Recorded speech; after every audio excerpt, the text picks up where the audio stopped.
The League Championship Series on Fox is brought to you by Dodge. You can take life as it comes, or you can grab life by the horns. Dodge. By Radio Shack, you've got questions, we've got answers. By State Farm, like a good neighbor, State Farm is there. And by WebMD, redefining modern medicine. Beautiful night, as it turns out, as you look at this jam-packed Yankee Stadium. And John Lieber is getting ready to take on this lineup, same as last night. Damon, Bellhorn, Ramirez, Ortiz, Millar, Nixon, Veritek, Cabrera, and Billy Miller bats in the number 9 spot at third base. So Johnny Damon, who struck out in all 4 plate appearances last night, has played 1,426 games in his career, including the postseason. First time that's ever happened. And you look at his numbers, even in the postseason, after an 0 for 4. He's had a good October for the Red Sox. John Lieber won 14 games for Joe Torre and the Yankees. Tremendous success here at Yankee Stadium, where he was 11-3. He's a ground ball pitcher. He can jam hitters. That's an unusual combination. And the dirt in front of home plate is unaltered. They do alter it for Kevin Brown, but not John Lieber.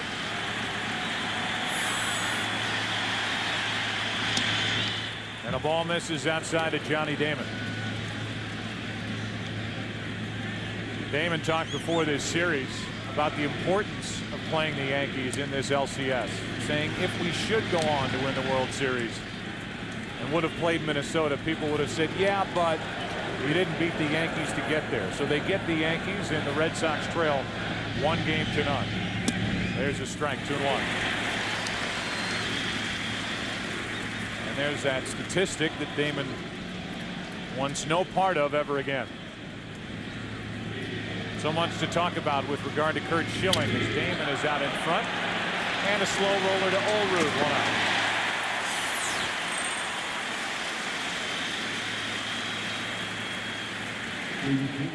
As we play here in the first inning, we remind you, baseball fans, grab a cold, fresh Budweiser. It's game time.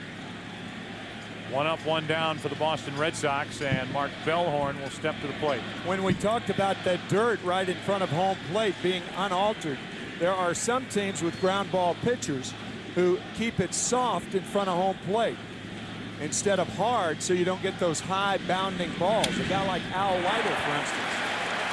That's easy into shallow center. Jeter, 2 up for the Red Sox, 2 down. We look at how the Yankees cover the field with tonight's New York Yankees defense, brought to you by State Farm. Matsui, Williams, and Sheffield in the outfield. Olerud, one of the best defensive first basemen ever with regard to his fielding percentage.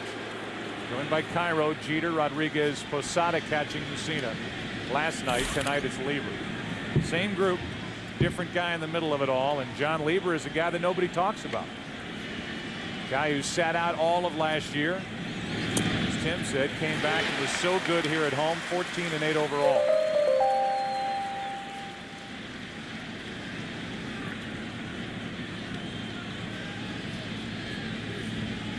We will keep you up to date with what's going on in St. Louis all night. And this crowd wants another perfect first inning. Last night they got it from Mussina. Tonight they want it from Lieber.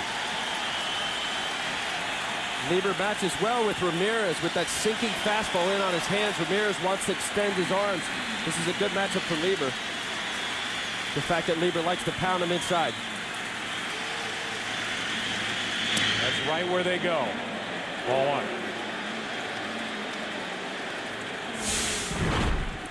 It's a purpose pitch, up and in, 0-2. They've been doing it for 100 years. Normally after a pitch like that, you'd see a slider down the way.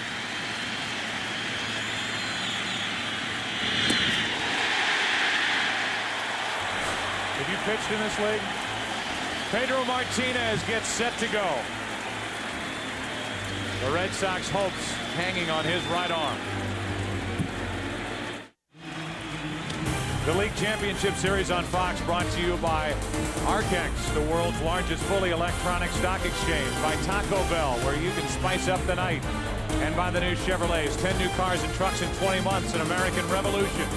As Pedro Martinez took the mound, the chant of "Who's your daddy?" was heard from this big Yankee Stadium crowd, and Pedro stood out in the middle of all this and pointed up to the sky. And he'll take on Jeter, Rodriguez, and Sheffield here in the bottom of the first inning. And there are the regular season numbers for Pedro at the bottom. A Game 2 winner against Anaheim in the division series.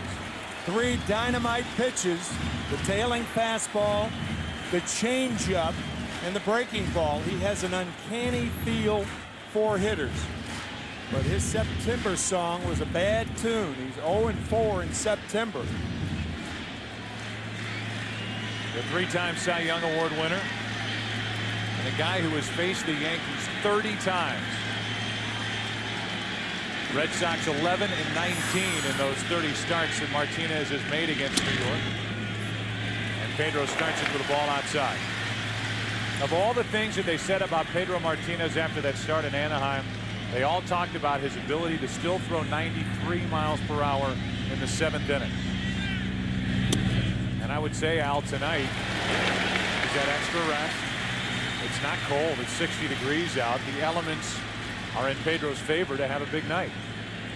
That's right. And potentially, you don't look at it this way, but it could be his last start, so you're really not holding back for anything.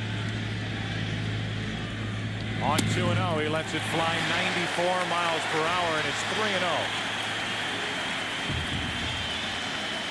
The reason that it's important to maintain the fastball 93 or 94 is to maintain that difference between the changeup and the fastball. But behind here, 4 in a row out of the strike zone, a leadoff walk.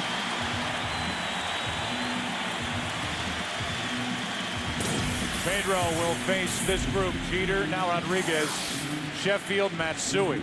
What a cleanup hitter he has blossomed into for Joe Torre. Williams, Posada, Olrud, Cairo, and Lofton, who has hit well against Pedro in his career. See what Matsui did last night, tying the ALCS record with 5 RBIs. Look at Houston already out on top in St. Louis, 2-0. Jeter's running. Veritek's throw. Very good. And safe as Bellhorn dropped it. The throw was perfect. The second base umpire, Jim Joyce, says safe. I think the Yankees got away with one there. I don't think it's a good idea to run in the first inning when the starting pitcher has thrown 4 straight balls. Until he finds the strike zone, not a good idea to run, but Jeter and the Yankees get away with it. Bellhorn never had control of the ball, a stolen base for Derek Jeter. Veritek could not have thrown it any better. And now Rodriguez has an RBI chance here in the first.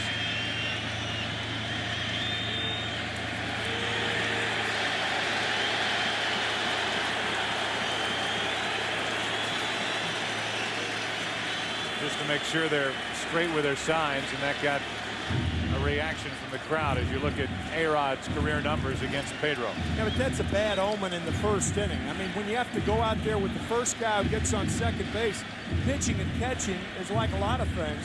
There's a certain cadence and rhythm that goes to it, and that can upset the cadence and rhythm. A 1-0 to Rodriguez. Well, there's a communication with it, too. You don't know the scouting reporter how they sit down before the game. But Veritek, many pitchers change their signs during the game, especially when you play against the same team all the time. And who knows, maybe he changed the sign. Maybe he wanted to go first sign after 2, and he changed it to first sign after 1. Dave Wallace is rocking in that dugout. Fans in these seats are ready to rock on a 2-0 count. Pedro has yet to throw a strike. 2-1.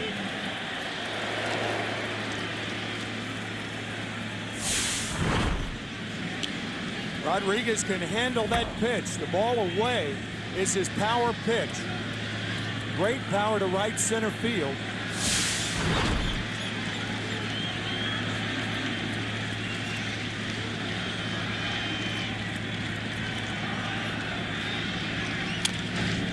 Two.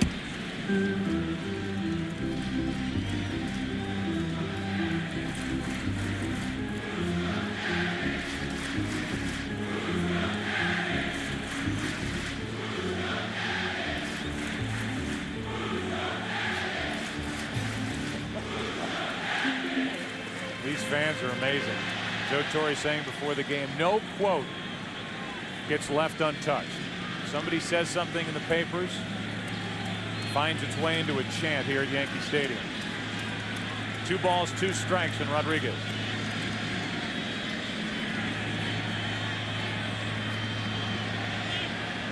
A lot of attention paid to Jeter, and that hits Rodriguez to put 2 on here in the first.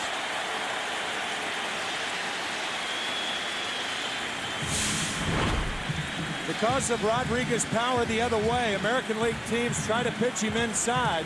This went too far inside, and it looks like it hit the right wrist, just shaving the right glove of Rodriguez.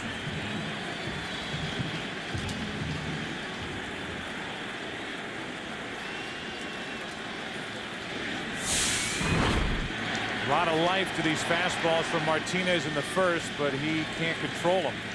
And with 2 on, nobody out, here is Sheffield.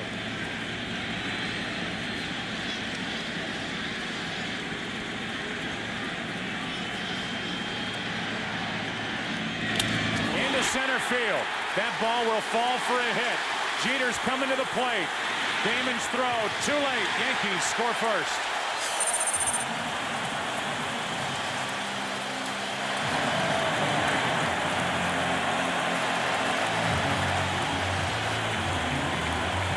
Jeter did not have a good jump from second base. He stopped about 2/3 of the way between second and third to see if the ball was going to be hit. You see Varitek right there changing the signs? What Tim said earlier, that's not good. When you're feeling that already in the first inning of having to change your signs, you're thinking about other things other than executing a pitch. And it affects the way you throw it. Sheffield, who was drilled by Pedro Martinez on July 1st, took exception to it. It definitely had a purpose behind it. See, Damon's throw was way late. Sheffield saying, I'm giving him 1 free one. That's it. And he gets him here in the first inning to put New York on top. Now it's Matsui, and it's strike 1. Derek Jeter had to wait about 2/3 of the way between second and third. And the Yankees running on Johnny Damon's throwing arm. Right there, stopping, starting again, scoring the first run. But they're going to run on Damon any chance they get. Damon does not possess a good throwing arm, and the first inning with nobody out, and even with that jump, they said Damon's not going to throw out Jeter. And it's 0-2 now on Matsui.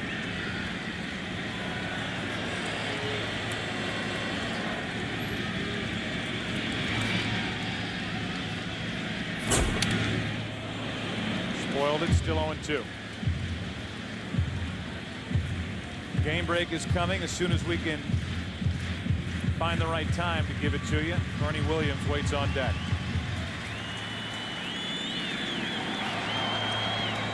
Rodriguez hit by a pitch. Sheffield has the game's first RBI. This could be a disastrous start for Martinez and the Red Sox if he cannot limit the damage. Still nobody out.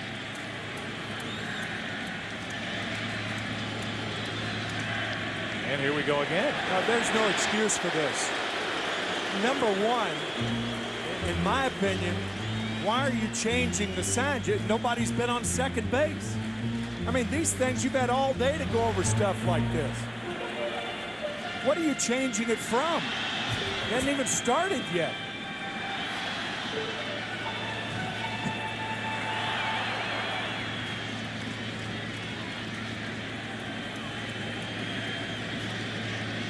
Now he's going to pitch without a sign.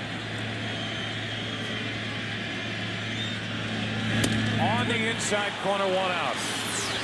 Matsui strikes out. 2 on, 1 out. Let's get a game break. Jeannie's Alaska. Well, now we know why the Astros couldn't advance in the postseason. In the past, they were short one killer bee, as in Beltran. Have you met Carlos? He's been in your living room a lot this October. 5 home runs, 11 RBIs in the postseason. Astros with the lead at bottom 1. What a division series he had, Jeannie, and off to a good start as the Astros roll into that series, maybe a little weary physically, but as far as their bats are concerned, red hot after that Game 5 thrashing in Atlanta. And no Astro hotter than Beltran. Here's Bernie Williams, 2 on 1 out.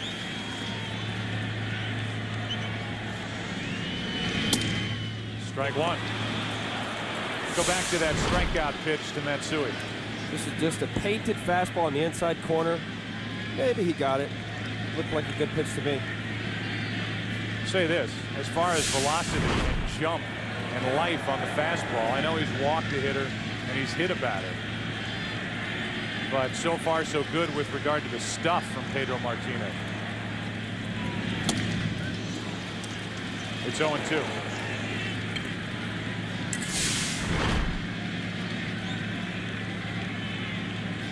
Tied him up inside with a good fastball. Historically, this team, when you face the Yankees, have been known to be able to get signs or location. If you see how late Varitek is setting up, most instances they'll set up late. Oh, look at that. So that the runner at second base doesn't give the sign or the location of the pitch where the catcher sets up. Look at this late shift. Setting up high and then low and away.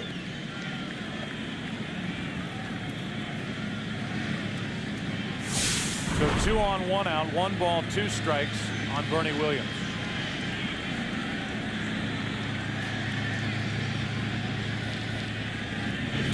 It almost, the way this first inning is unfolded, it almost makes you believe that the Red Sox believe the Yankees have been clued in on what Pedro Martinez has been throwing them, especially with the back-to-back losses late in the year, because they are way too concerned with what's going on back at second base as opposed to what's happening at the plate. Well, they've had Jeter on second base and Rodriguez, but you can outthink yourself. Nobody has more respect for Jason Varitek than I do. But when you have to go out there the first time a runner gets on at second base, you're going through too many signs. Now at 2-2.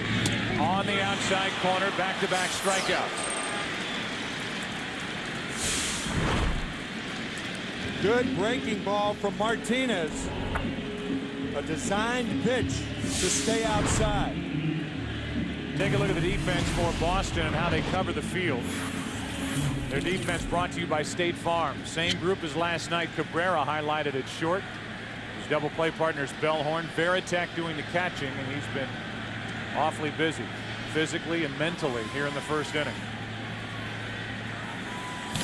2 on 2 out. Here's Posada.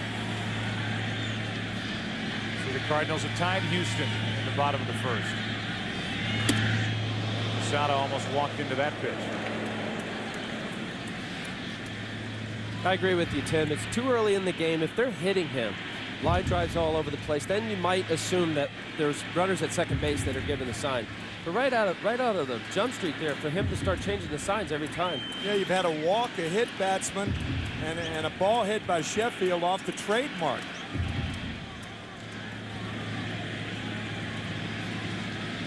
However, after allowing a run to score and having first and second, nobody out, back-to-back called third strikes to Matsui and Williams, and a 1-0 count on Posada. Another good pitch. 1-1. You like the stuff you see so far from Pedro Martinez, Al? Sure. How could you not? There's talk that his fastball was in 88, 89 range. He's throwing 94, 95 miles an hour with an 82 mile an hour changeup right there. That was the secret to his success when he was regarded as the game's best pitcher. He could dial up 95, 96, and then throw that changeup, and hitters couldn't adjust.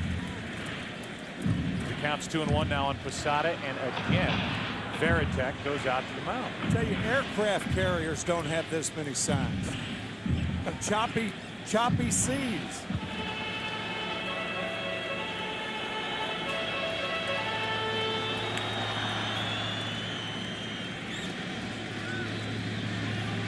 But if it helps him, maybe it'll slow him down, make him concentrate a little better. Here's a 2-1. Breaking ball for a strike, 2 balls, 2 strikes.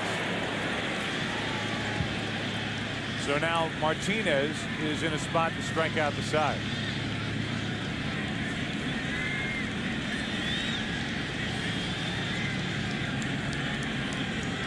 If he can get Posada, he got to dart off the mound and be happy with what's happened in the first inning, even giving up a run. 95 miles an hour, and Posada got a piece of it to stay alive. They clearly feel that the Yankees are given signs, mainly location. They set up inside on the fastball early, and then you saw Varitek jump late on the outside corner. There's no question that the Red Sox think that in particular, Alex Rodriguez is given location. Rodriguez just touched his face in a couple of different spots, so even if he isn't, certainly making the Red Sox believe that he is. 2 balls, 2 strikes, and Posada fights it off. What about you, Al, for a pitcher with a catcher who's showing location in one spot, and then just as you're about to bring it to the plate, jumps into some other area? For me, I'm okay with it because I kind of pick an area. I don't necessarily throw for the glove, or you hear guys throw for a shin guard or the mask. It's okay for late movement, and if it's going to help Pedro's mind to be relaxed, to know that these guys aren't given signs or location, it's okay. And clearly he's being able to do it. He's throwing very good pitches here. Another 2-2. 3 hops to Bellhorn. What could have been a big first inning for the Yankees, they get only 1 thanks to a leadoff walk. 1-0 New York, game 2. And will this be a day when special things happen for Pedro Martinez as David Ortiz leads it off? Ortiz, Millar, and Nixon for the Red Sox here in the second. Ortiz last night 2 out of 4 with 2 RBIs. Came oh so close to tying the game in the 8th inning off Tom Gordon. He is a dangerous hitter for John Lieber, for any pitcher, but particularly Lieber. And Lieber's pitching him like that. Lieber had all sorts of problems with left-handed batters this year, the highest average in the American League. 343 against him, and the count's 3-1. Update coming when we get the chance. Ortiz hit 41 home runs during the regular season. And he draws a leadoff walk. So Ortiz is on, and out to Genie we go with a game break. No lead save when facing the Cardinals lineup. We've learned this, haven't we? Especially when Albert Pujols has a bat in his hands. 2-run home run, 3rd of the postseason. Ties up the ball game. Everybody has 2. All right, Genie, thanks. And as I said, we will keep flipping you back and forth, or at least give you an idea of what's going on in St. Louis as we play this game in the Bronx. Millar now.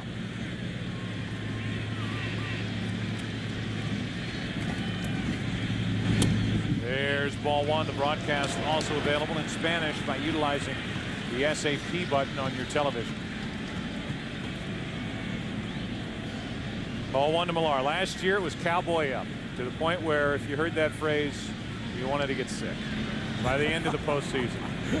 Just on and on and on. But that's what Millar does. Millar is kind of the emotional leader and the guy that everybody rallies around or goes to for a quote. And this year he's called his teammates a bunch of idiots.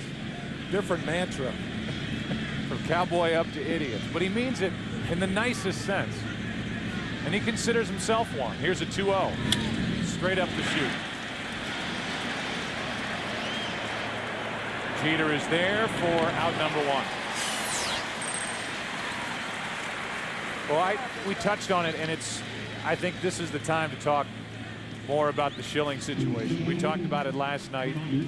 Clearly he wasn't right, and with the report that came out today, we now know why he looked the way he looked on the mound, with that sheath around the tendons behind the ankle being blown away, and him having that tendon flipping across the ankle bone and clicking with every pitch that he brought to the plate. And his status for not only the rest of this series but for the rest of the postseason is very much up in the air, and right now doesn't look good. Nixon takes a strike. They're going to try and find some sort of apparatus or some sort of brace that he can use that will allow him to have stability with that ankle, to keep those tendons in place and pitch. And if they can't find that, they're going to shut him down. 2 out here in the second. At 5 o'clock today, Dr. Bill Morgan of the Red Sox had this to say.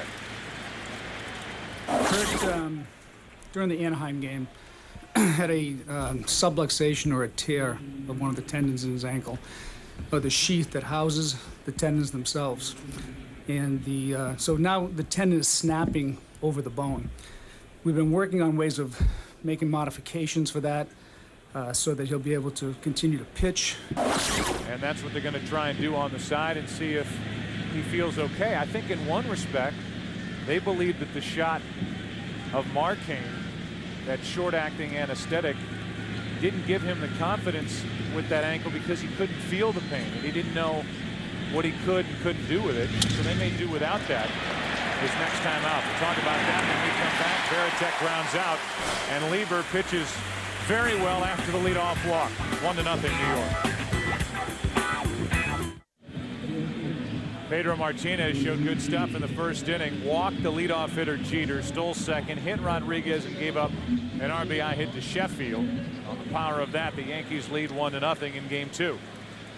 John Olerud, Miguel Cairo, and Kenny Lofton, the bottom 3 in the lineup.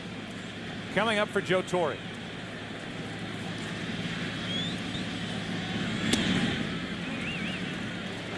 Olerud takes the ball. John 1 for 3 in Game 1.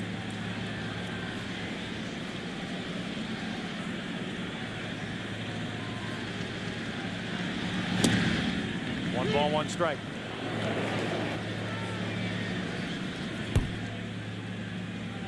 So with the status of Schilling uncertain, there's obviously even more pressure on Pedro Martinez. Hard hit with one hop to Bellhorn. 1 out. If you go back through history and even recent history and look at some of the great power pitchers, whether it was Nolan Ryan, we're talking about the drive with the leg and the backside, using the legs. Here's Roger Clemens. Well, you saw on all those power pitchers, there's a flex in the back leg. If you see where Schilling in 2001, the flex is much greater in angle than it is yet last night. He just wasn't pushing off as well. And you say ankle, what's the big deal? But it all starts from the ground up. And with if his ankle was as sore as it is, you can't push off. And therefore, you're not using your legs. It's all arm, injury, the ball's up, your velocity's down. And that was the case last night, Tim. The ball was up, the velocity was down, and to take it a step further, they believe, like many do, that if you have an ankle, you start to compensate in other areas. You may blow out an arm trying to do something you're not capable of doing if the lower part of your body's not right. That's right. This was a pitch and a delivery. If you see it just drags off, it's just lazily falling off the rubber as opposed to forcefully pushing off toward home plate. Cairo reaching for it, 2-2. The biggest danger with that, it being a foot or an ankle or a hip, is that if you're not getting energy and force from the bottom half, it ends up being all arm. And you'll have arm injury, either shoulder or elbow. A drop and drive pitcher can neither drop nor drive.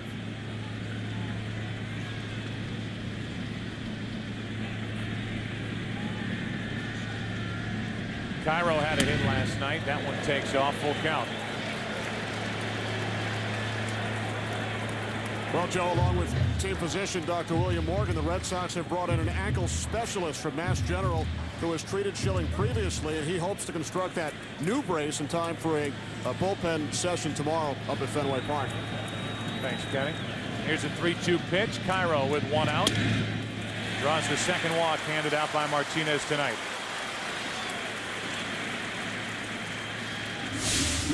For small in stature, and Pedro's not as tall or heavy, he's a drop and drive. Pushing off, you can see the angle, not as much as drop and drive in the day, but you have to have flexion on the backside to be able to push. The foot in front of the rubber, pushing off, and there's flexion on the backside. He gets actually good torque and good push.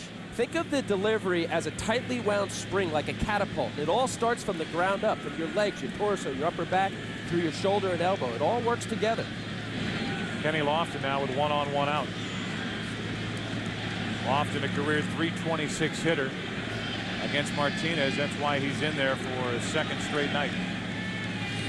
And he adds to it with a base hit to center. So a 1-out walk, now a base hit. The Yankees are back in business, and Jeter will step to the plate. After wildness usually comes, regardless of the stature of a pitcher, comes fastballs in the fat part of the plate. You walk a guy, you can't be too fine. Lofton taking advantage of it. Sheffield took advantage of it. A walk, a hit batsman, a base hit. A walk, a base hit here in the second inning. Here's Jeter. He walked, stole a base, and scored a run in the first.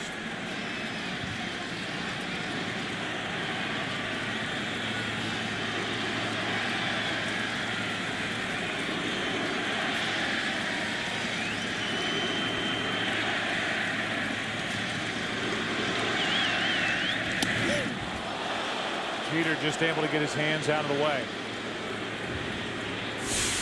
Jeter hit by Martinez last year, along with Alfonso Soriano, who's the Yankees' second baseman last year. They were both taken to the hospital. And then, of course, Pedro pitching inside. He did that in Boston. Both benches emptied.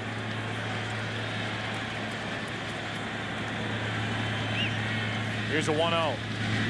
Inside again. We keep referring to the "Who's Your Daddy" chant. If you're not familiar with why they're saying it, Pedro Martinez, after losing back-to-back starts to the Yankees in September, said, "What can I say? I just tip my hat, call the Yankees my daddy."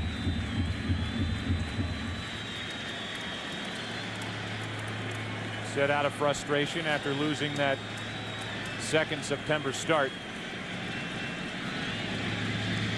The 2-0. Into center field. Damon is back. 2 out. Cairo will tag and go to third, first and third. And the batter will be Rodriguez. Throughout the LCS, we're going to identify a key matchup in the game and determine who holds the DirecTV advantage. Tonight we compare Pedro Martinez, his career against the Yankees, and John Lieber against the Red Sox this year. Won a 14-4 game in September, Lieber did, against Boston. And within those starts, the 30 for Pedro Martinez. Along the way, he has hit 17 Yankees.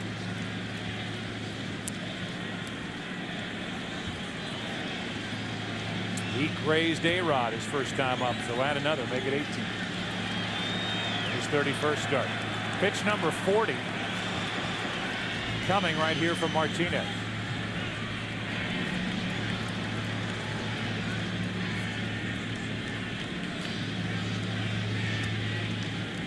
Postseason career at Yankee Stadium in the 6 games, a .519 average for Rodriguez.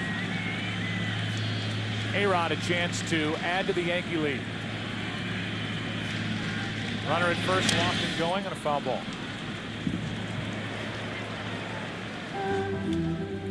Back in September of 1999, Pedro allowed 1 hit and struck out 17 Yankees here at Yankee Stadium.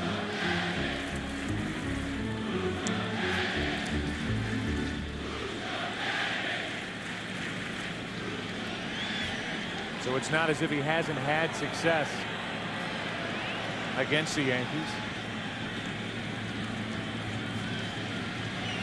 The 0-1.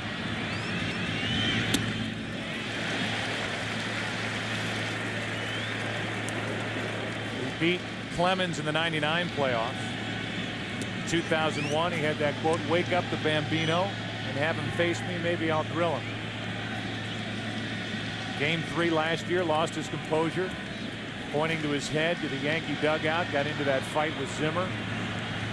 And that Game 7 start, they couldn't hold on to an 8th inning lead.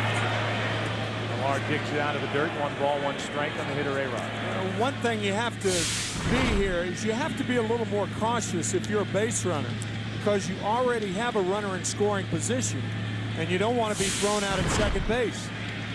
Not with A-Rod hitting.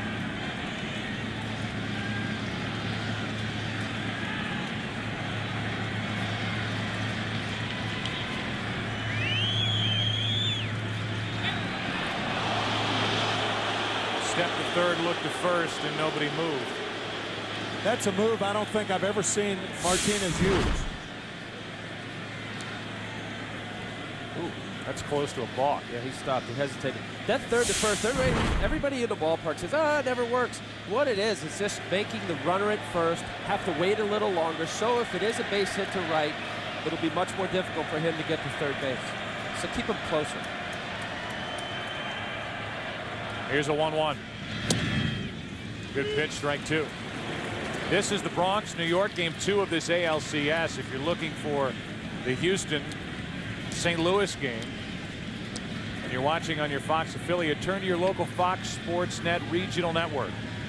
If you're watching us on FSN and you want the Astros and Cardinals game, turn to your local Fox affiliate.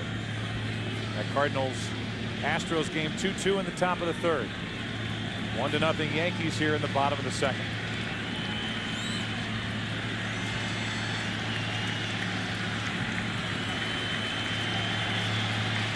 One ball, 2 strikes on Rodriguez.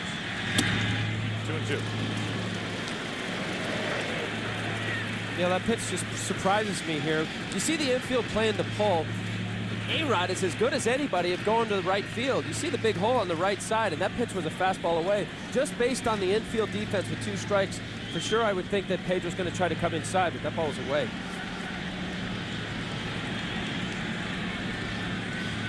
And again, step to third, look to first.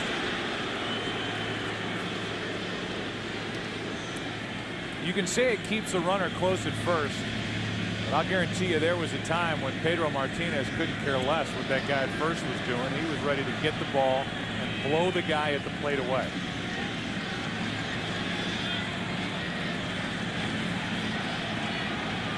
And now he's concerned with Lofton with 2 strikes on the hitter. And 2 outs.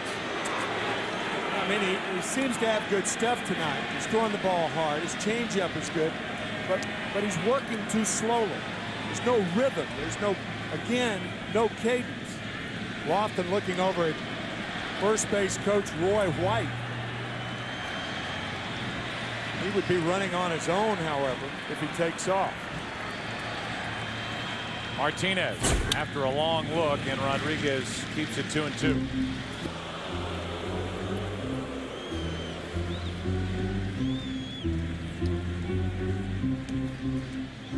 96 miles per hour with that last fastball from Pedro. He has hit as high as 97 on our radar gun here in the first couple of innings, but his pitch count is up.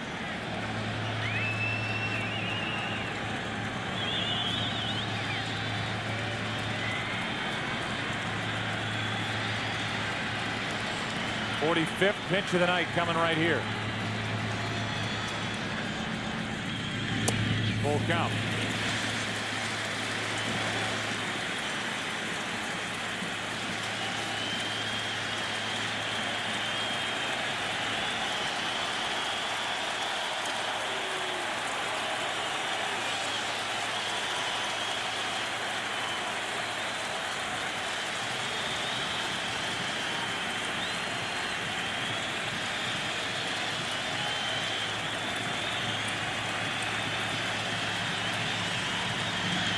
Got him on the inside corner.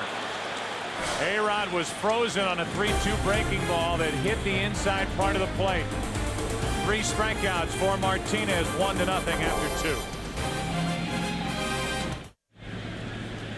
2. If you ask Terry Francona, the Red Sox manager, if last night's comeback, even though it fell short by the Red Sox, will carry over and give them any momentum in game 2, he says, well, I don't know. I mean, that's as good, and it's said all the time, as your next day's starter. We're down 8-0. That's not a good situation to be in. So far, it's 1-0. The Red Sox are looking to put their first rally together against Lieber, who's thrown well, and out in front of Cabrera, 0-2. Bill Miller and Johnny Damon will follow.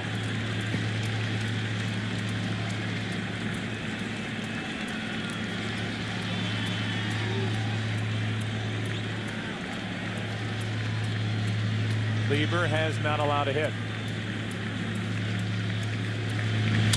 Now he has into left center field. That ball gets down and it's cut off by Matsui. Nice play. And he holds Cabrera to lead off single. Let's go back to the strikeout of Rodriguez to end the second. Many instances when a backup, this is called a backup curveball, and hitters give up on it because when they see curveball, they anticipate the break being away. A-Rod seeing it staying inside, he takes it, and it paints the inside corner. You can see Varitek setting up away, and it backs up and stays inside to get Rodriguez. 3 strikeouts so far from Martinez. Now the Red Sox have their leadoff hitter on. Here's Miller. Cabrera starts and stops, and Miller clunks one to first like a bunt. Down to second is Cabrera, 1 out. Weeknights on FSN, it's the greatest nightly sports show on television, the best damn sports show, period. This week, Hall of Famers Johnny Bench and Raleigh Fingers will drop by to help break down the playoffs. Plus comedian Drew Carey and much more. That's weeknights only on FSN.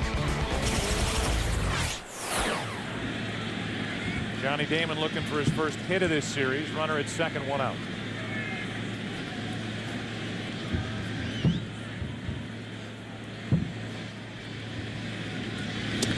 He's had some awful swing. What kind of swing was that by Johnny Damon? A guy with great bat control. Looked like his top hand just came off the bat. That's as bad a swing as I've ever seen Johnny Damon take.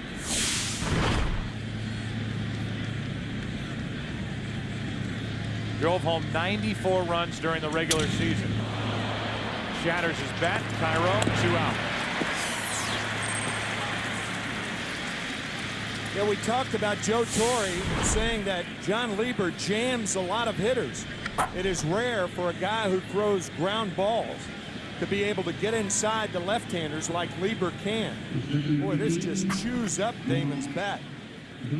That was a weird at bat by Johnny Damon. Tremendous late movement. When hitters identify pitches, they see it out about 20 feet. They have to commit. And it's that late movement, that last 10 or 15 feet, that gets a jam shot. Now it's up to Bellhorn with a runner at third, 2 out. Mark, a guy who hit 17 home runs, drove home 82, and set a Red Sox single season record for strikeouts with 177. He's the guy that broke up the perfect game last night. It happened in the 7th with 1 out. It was a double. And then before you knew it, the Red Sox were right back in the game. Nearly tied it in the 8th. 1 ball, 1 strike on Bellhorn.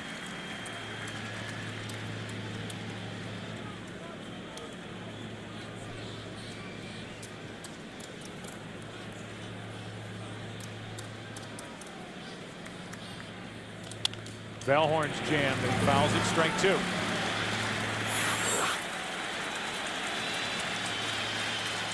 John Lieber, a guy who had Tommy John surgery in August of '02. Didn't make a start for the Yankees all last year. And now here he is. Game number 2 starter in the ALCS after giving the Yankees a good start in game 2 of the division series against Minnesota. He has 3 pitches here to make a quality pitch. Somewhere expanding, either in the dirt or up. Bellhorn floats one into center. Bernie Williams. And the inning is over. Leadoff hit. Lieber gets around it. Sheffield will lead it off for the Yankees in the bottom of the 3rd.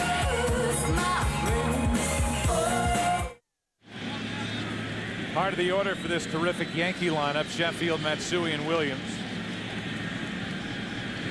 A group that had a club record 242 home runs during the regular season. Strike 1. Sheffield with an RBI single into center, his first time up. Changeup misses. That's 1-1.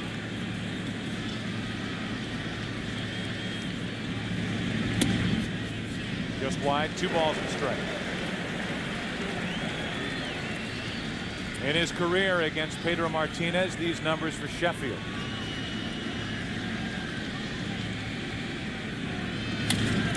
What a rip. And a pop-up into shallow left. Cabrera. with Ramirez breathing down his neck. 1 out. Scooter, tell us more about the changeup. Hello, friends. It's Scooter. A changeup is just another word for a slow ball. While the batter is looking for a real fast pitch, the pitcher throws me really, really slow.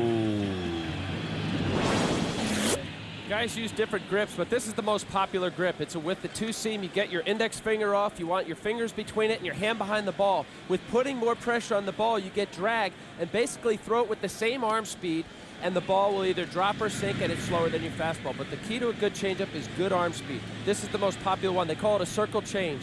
Finger off, there's your circle.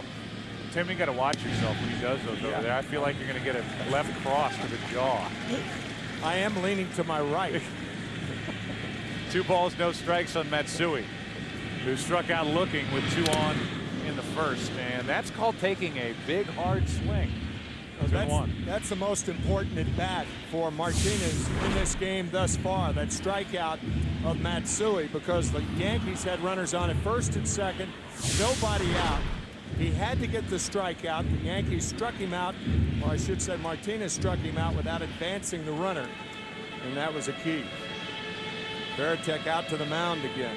Well, that time he was out there to try to give the home plate umpire, Jeff Nelson, time to let the pain subside in his right arm. He took that foul tip off the right arm, so we won't count that. Here's a ground ball to Millar, 2 out. You can if you want. I'm just keeping an unofficial total. I've got it at 3. You can call it 4. Al was talking about that drop and drive with Pedro's lower part of his body. I'll tell you what he needs. He needs a tailor with the chalk and a sewing machine for that. I don't think I've ever seen a major league player wear his pants that low. I think they look like they're hooked onto the back of the back spike of the shoe. I think they'd have to be to stay there. Yeah. Strike 1 to Bernie Williams. Like a uniform with footies. Like spats. Pedro Martinez needs a quick inning. He has had 2 long half innings against the Yankees, and he gets it here thanks to that pickup on the low flip from Kevin Millar.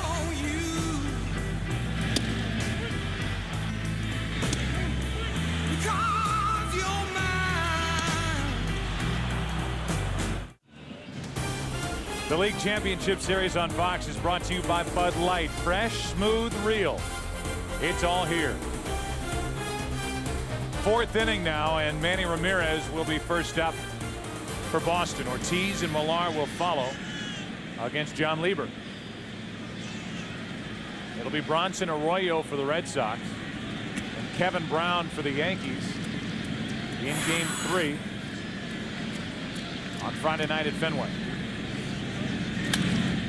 Another pop-up. Ramirez floats it into right center field, and Bernie Williams picks in out number 1. Ramirez now 1 for 6 in this series to this point. Here comes Ortiz.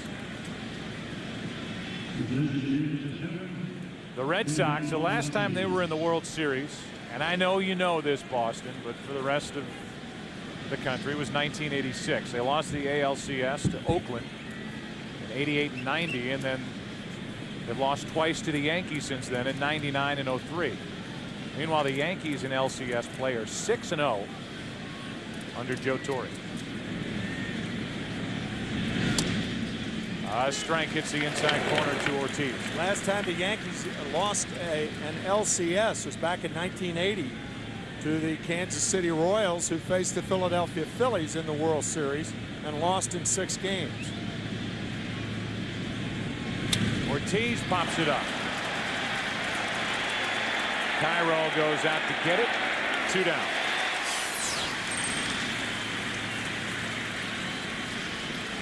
And with the bases empty, Kevin Millar will be the hitter for Boston as these 2 pitchers have settled into this game. That pitch was in Ortiz's slot. He just missed that pitch. Inside part of the plate and down. Posada wanted that pitch up a little bit more. He crushes that ball. That is his power. He just missed it.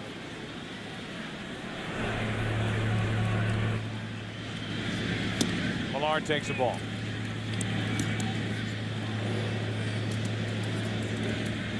The idiot. The idiot. The good idiot. It's been hard to say. I mean, I know he calls himself that, but it's hard to even let that escape out of my mouth. Those are words that are not ordinarily used together. Good idiot. Time called at the plate. I think it was McCavich who followed that up by saying, "We're not the brightest tools in the shed," which made me scratch my head. Check swing. Little comebacker to Lieber, and how good has John Lieber been? Almost handcuffed Olerud, but the inning is over. And to this point, the Red Sox have only one hit. Posada, Olerud, Cairo coming up. Still 1-0 New York. First pitch, bottom of the fourth inning. A breaking ball that misses inside to Posada. 1-0 the Yankees on an RBI hit by Sheffield in the first. Martinez has retired 5 straight, and he misses outside 2-0. Posada, Olerud, Cairo. Anybody gets on, the number 9 man, Lofton.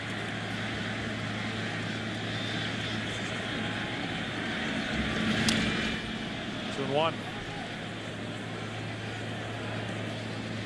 Houston back on top of St. Louis 4-2 as they play in the fourth inning.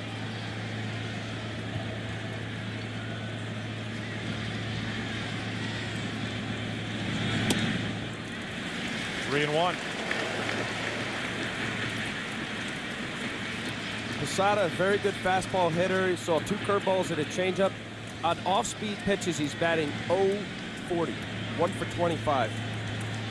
Here's a 3-1, and Pedro gets a fastball by him. Full count.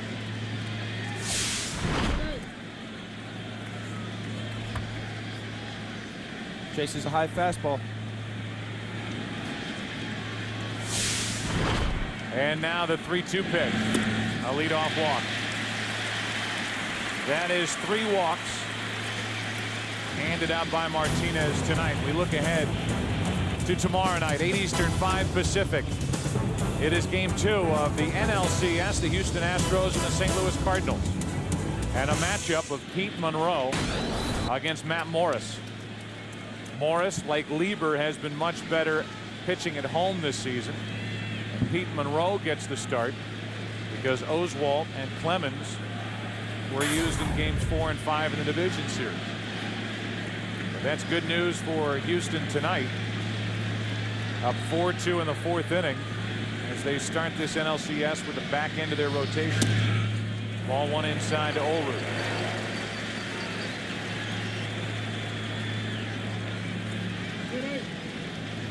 Olerud looking down to Luis Sojo, the third base coach. Perhaps a hit and run right here. Posada's not a fast runner, but the speed of the runner at first on a hit and run is not the important thing. It's whether the batter makes contact. 2-0. I guess that pitch was called high. And here comes Dave Wallace, the Boston pitching coach.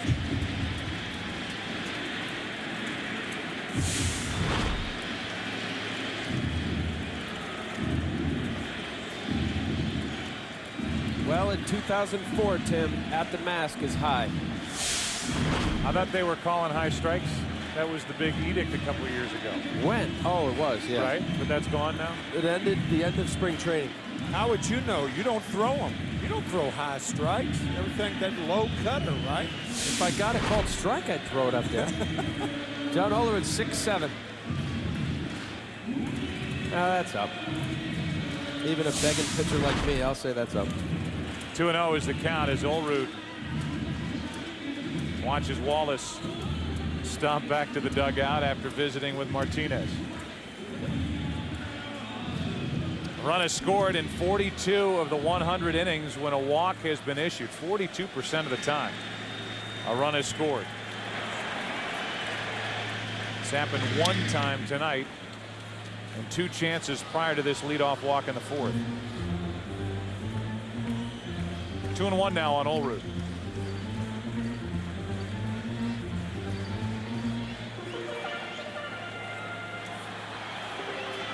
Olerud, believe it or not, is on the list as far as the top hitters with base hits in LCS play, tied for 4th with 39 in his career coming into this game.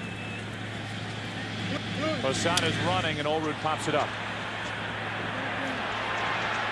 Shallow center, Bellhorn, 1-on-1 out. Jeannie Zelasco will tell us how Houston got the lead. Yeah, the Astros launched an LDS record 11 home runs versus Atlanta, so you know it's coming, right? The power surge continues. First Carlos Beltran, now you see Jeff Kent.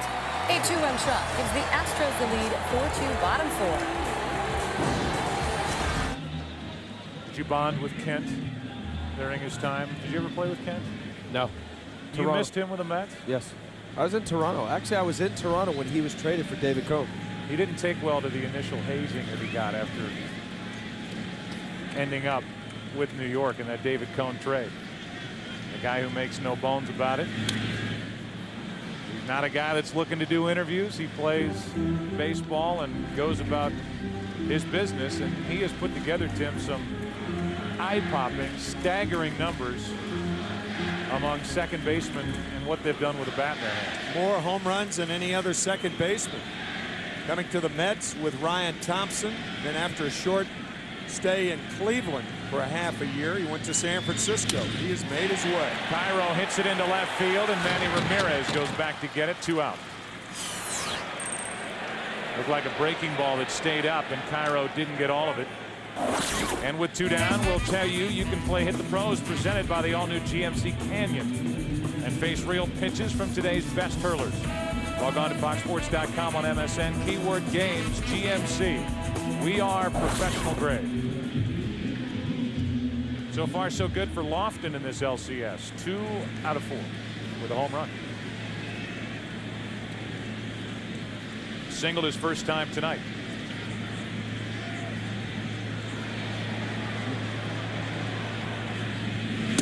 And a strike. He was swinging first pitch last at bat with a fastball down the middle for a base hit. Pedro comes back with a first pitch changeup.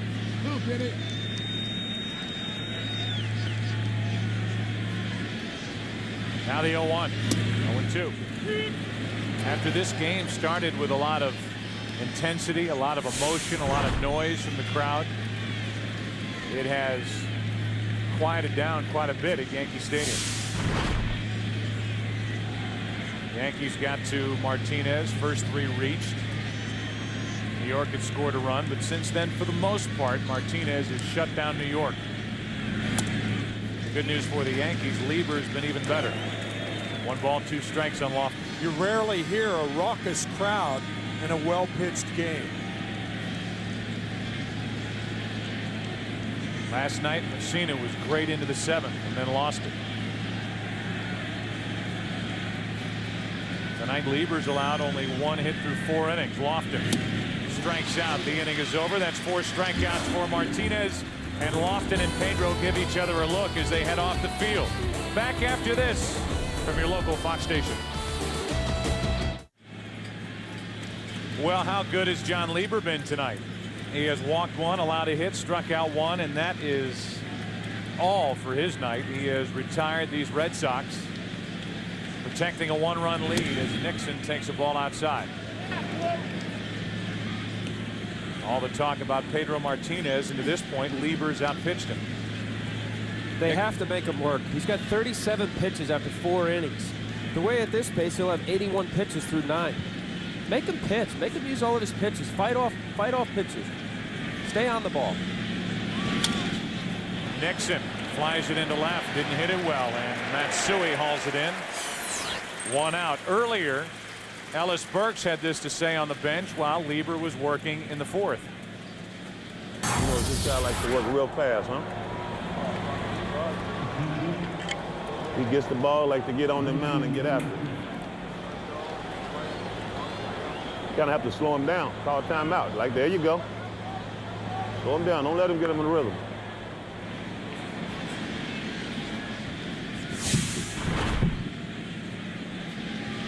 Lieber now works to Varitek, who takes a strike. There are very few successful pitchers that work slowly.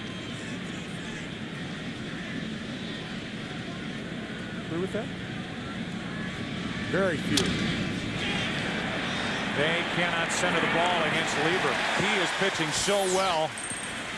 And let's check in again with Kenny Albert. All right, Joe, all the way from Council Bluffs, Iowa. John Lieber's parents, his mom Lynn in front of me, and his dad Ray. Now, Ray, this is the first time you're watching John pitch in person in the postseason. Any butterflies tonight? Oh, no. No. I've gotten used to that. It just, whatever happens, happens. Now, I know in the past you've worn a Superman T-shirt underneath your jersey when John has been on the mound. Do you have it on tonight? No, I don't, because I'm so excited to be here that I forgot it. But when I'm at home, I wear it. All right, the Liebers, Ray and Lynn from Council Bluffs, Iowa. Joe. And Ray and Lynn, and no Superman T-shirt. They left it at home. And yet, amazingly, Lieber is pitching well. Somehow, John has persevered. The poor packing from mom and dad, and he has pitched a one-hit shutout to this point. 2 out, nobody on. Cabrera with an 0-1 count. Joe and Bunt taking a ball. Well, John Lieber wearing the uniform of a former Superman here at Yankee Stadium. Roger Clemens wore number 22. You think of the prospects. If the Houston Astros beat the St. Louis Cardinals in playing either the Yankees or the Red Sox, how exciting it will be to see him come back to either of those ballparks. This crowd loves it with 2 strikes. 43 pitches for Lieber. And he is 1 out away from getting through 5. He's made it look easy against a very good Boston Red Sox lineup. 2-2.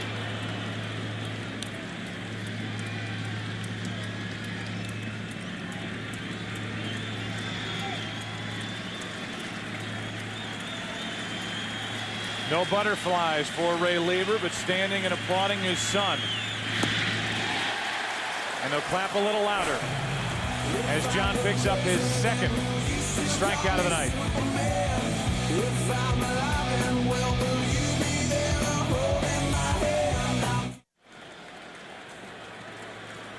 Nicholson makes it 2 nights in a row.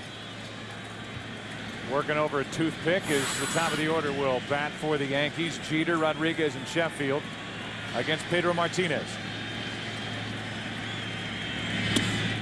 Martinez has struck out 4, walked 3, and allowed a run on 2 hits. Matt Damon here cheering on his Boston Red Sox. Sitting next to Casey, not Ben Affleck. The 1-0. Cabrera on 1 hop. 1 out.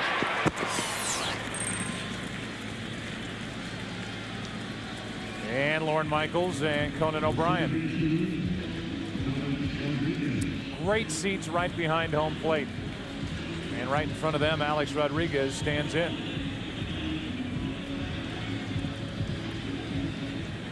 A-Rod's been hit by a pitch and been called out with 2 on and 2 out in the 2nd. Called out looking on strikes. With 1 out, ball 1. I think the question was coming in this game, how would Pedro Martinez pitch? Nobody bothered to ask the question, how would Lieber pitch and how would the Red Sox hit him?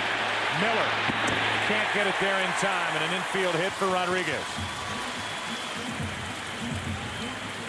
You're handicapped as a third baseman because you have to play Rodriguez deep enough because of his power and the way he hits the ball with such authority. So on a ball hit like that, you really have no chance. Miller did all he could, 1 on, 1 out for Sheffield. Top of the 5th inning at St. Louis with Houston on top 4-2 in game 1. Here the Yankees lead 1-0. Both in this game and in this series.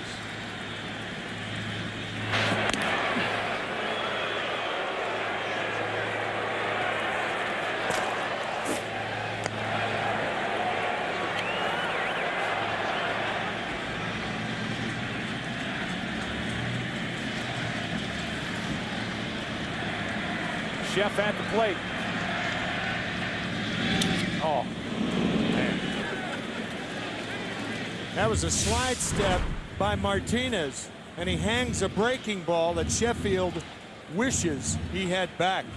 Watch the slide step. A real mistake right there. Foul back by Sheffield.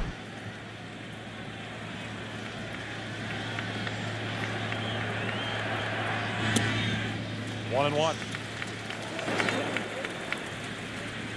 For pitcher, if you don't slide step often, that's the very thing that'll happen. You leave the ball up, your body's out, it doesn't have the normal timing of it, and as a result, the ball is up because you're out in front. Your body's out in front of your arm, the ball is elevated.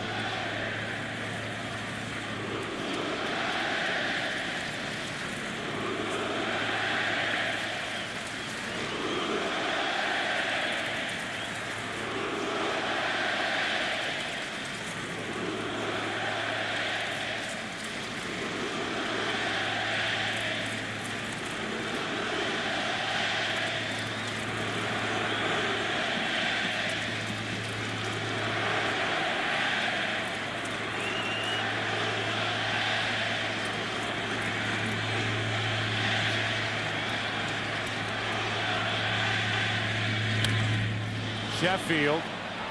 Now they're calling a foul ball at the plate. And Pedro Martinez ended up on the ground as Francona is going to come out and argue. The only way that's a foul ball is if it hit Gary Sheffield.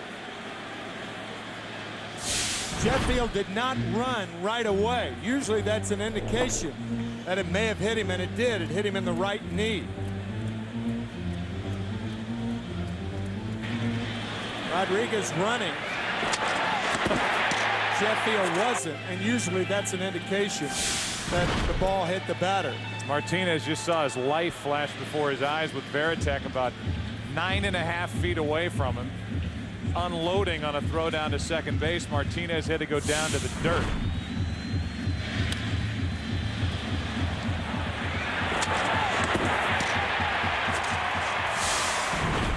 Watch your lips. So the runner back to first, one out. That's Rodriguez, who's on with the infield hit. 1 ball, 2 strikes on Sheffield.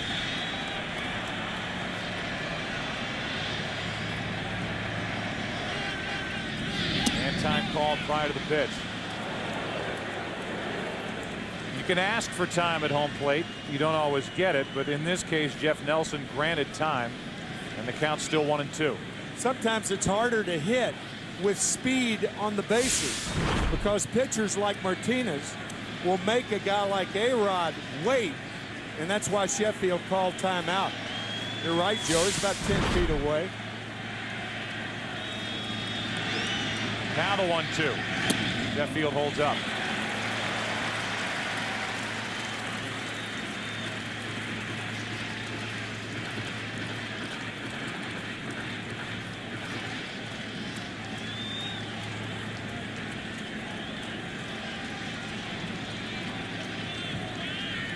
Sheffield trying to put a charge into one.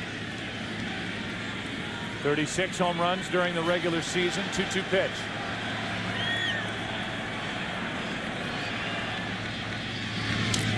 And he just got a piece. That's what makes Sheffield so tough to pitch to. Here's a changeup down and away, and he's still able to nick it. Just get enough of it so that Pedro has to throw another pitch, perhaps in his area. The good hitters foul off good pitches. Pedro, the last 3 deliveries, as you look at the changeup grip. You can see the circle on his index and his thumb. Pedro coming to the set position for a while. Sheffield has hung in there, not called for time. The 2-2. 2 out, and he blew it right by the bat of Sheffield for his 5th strikeout.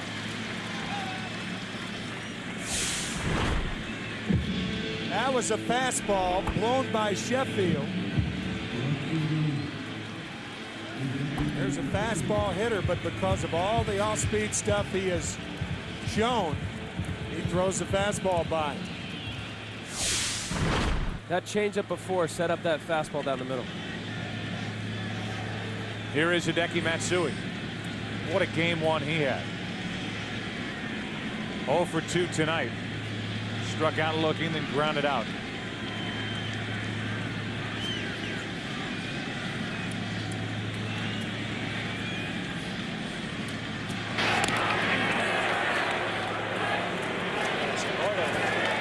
Matsui has that ability to stay so quiet at the plate, and then if a pitch is inside, he just leans back and attacks the baseball.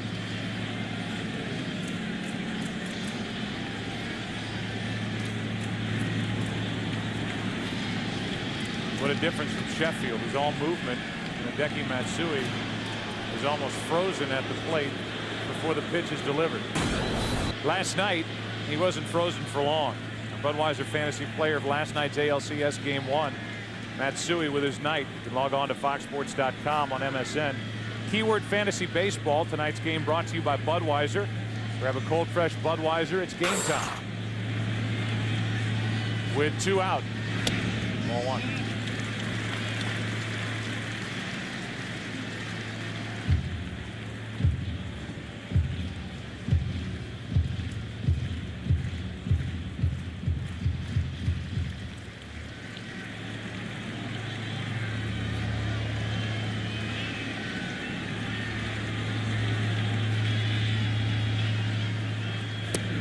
Way out in front. 1 ball, 1 strike. It's a better running situation right here because you've got a left-handed hitter up. It's a lot tougher for a catcher to throw with a left-hander up there because you can't see the jump of the runner on at first base. Right-hander, the view is clear. It'll be the 9, 1, and 2 hitters for Boston in the 6th. Martinez trying to keep it a 1-run game.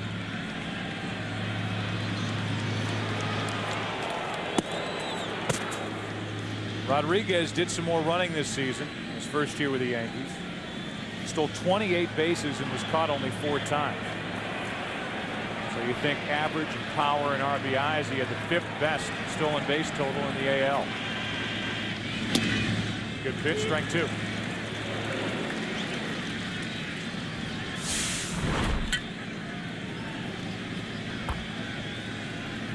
He's got the corner.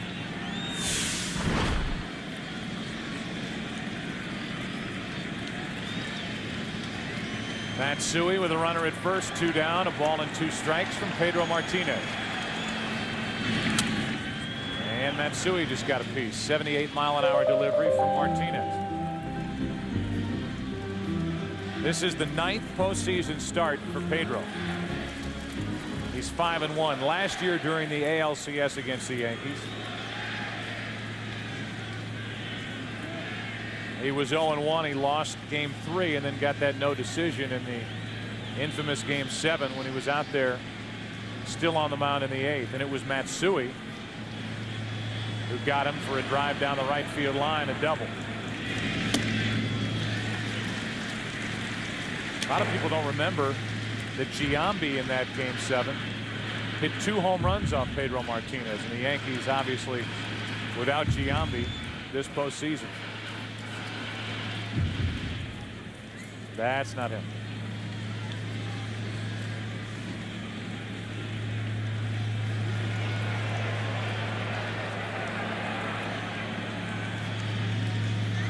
One on, 2 out, 2-2 pitch.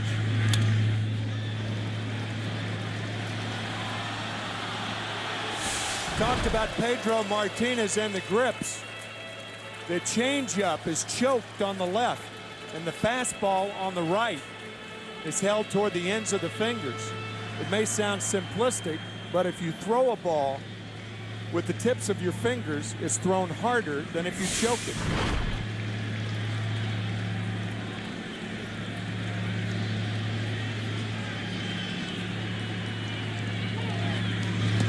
Pitch in the dirt. Varitek keeps it close as Rodriguez had bluffed, trying to steal second on that delivery.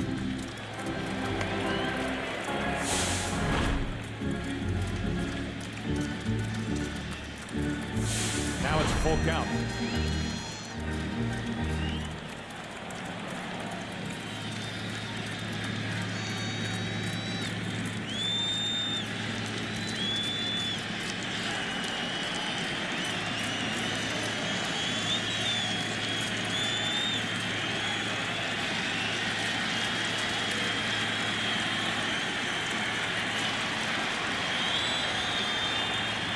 Rodriguez takes off and Matsui fouls it. Tim, you remember a few years ago when we showed a close-up of Pedro Martinez with the release of the ball coming off the fingers and the amazing extension that he gets with the index finger and the middle finger as he releases the baseball. He's almost multi-jointed. Very long fingers for a man of his size.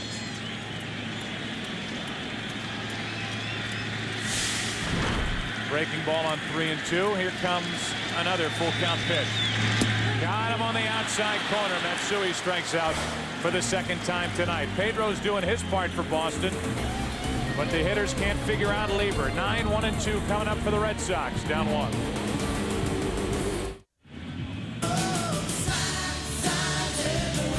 The League Championship Series on Fox brought to you by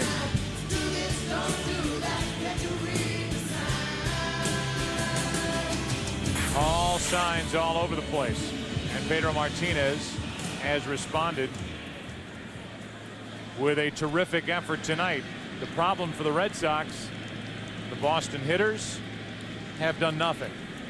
Miller was a .440 hitter this season when leading off an inning. He takes a strike on the inside corner. He leads off the number 9 man, then Damon, then Bellhorn.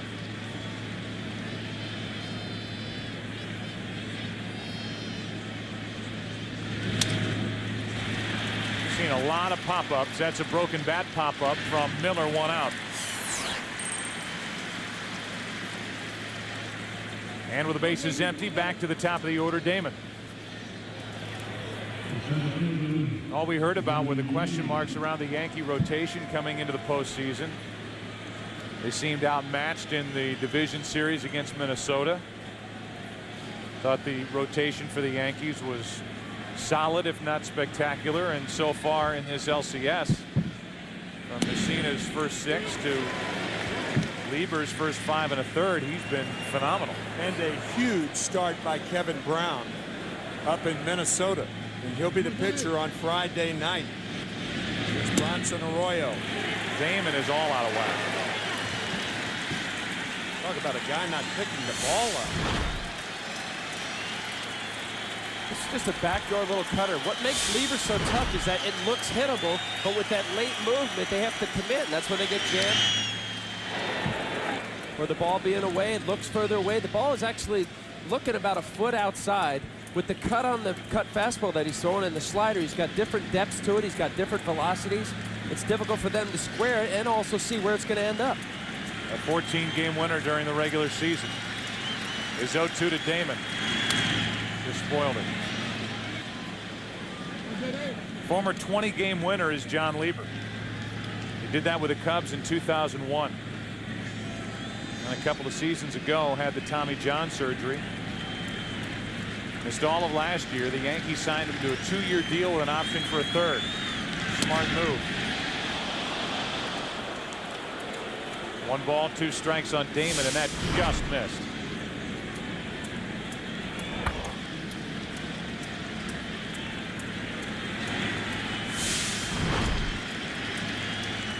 Damon hits it foul down the right side. The Yankees were interested.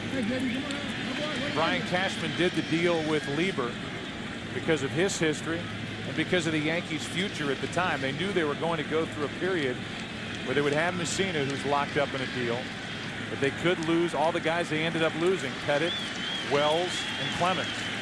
And so Lieber stepped in, and boy, is he filling a void here. Still 1-2 on Damon. Joe Girardi, who played in Chicago with Lieber, had some considerable influence on Lieber coming here, especially under the circumstance with him having surgery, knowing he wasn't going to pitch last year. Much of Girardi's recommendation was listened to. So the count's 1 ball, 2 strikes. Damon hopping around in the batter's box trying to get something going. 2-2. Normally, when pitchers have that Tommy John surgery, they take the tendon or ligament from the wrist area. His was taken from his hamstring area. Hamstring of the left leg. Damon stays alive on a foul tip.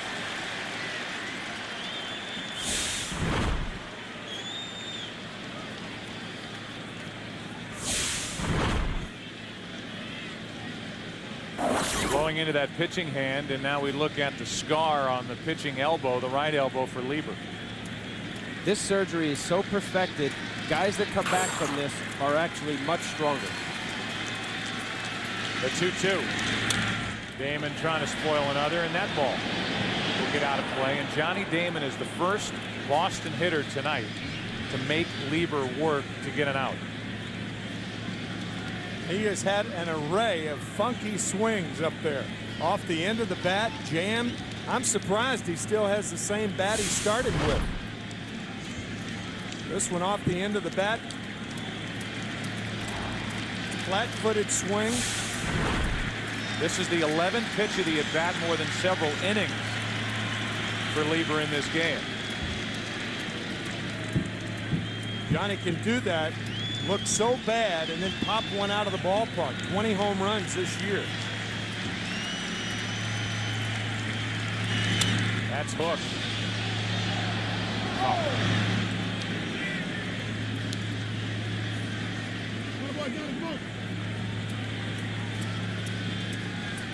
So with nothing else, Damon is accomplishing something here in this at-bat, with Bellhorn to follow and then Ramirez. One out, nobody on, 1-0 Yankees in the 6th. And Damon has worked it to a full count. He was 0-2 in a blink. Johnny Damon playing a little game with a bad boy. Is he loose?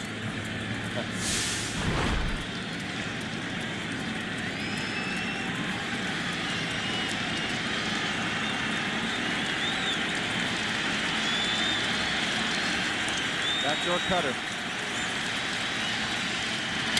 And another foul.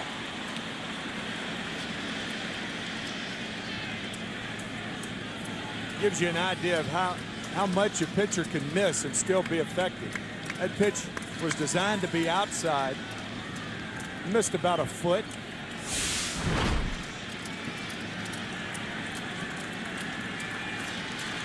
Open stance. Then he closes off and actually wants the ball up out over the plate. A good fastball hitter, Damon. With one out. Damon another foul. This is a great at-bat. For what has led up to this at-bat, Damon is doing exactly what these Red Sox hitters have to do. They have to make him work. And is he working? Whether he gets a hit here or not, this is a big at-bat. Very successful.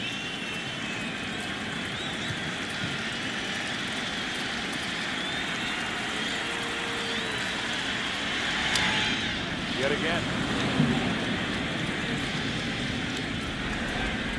Damon is 2 out of 17 in his career against John Lieber, including an 0 for 2 tonight with a couple of groundouts.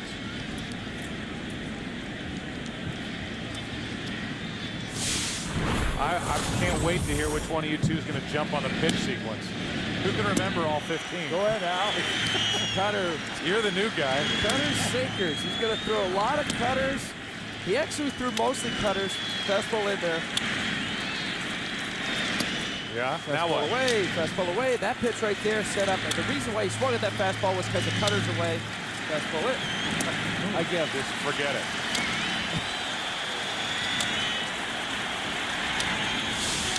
Now Damon trying to drive one into center. Bernie Williams with a running grab.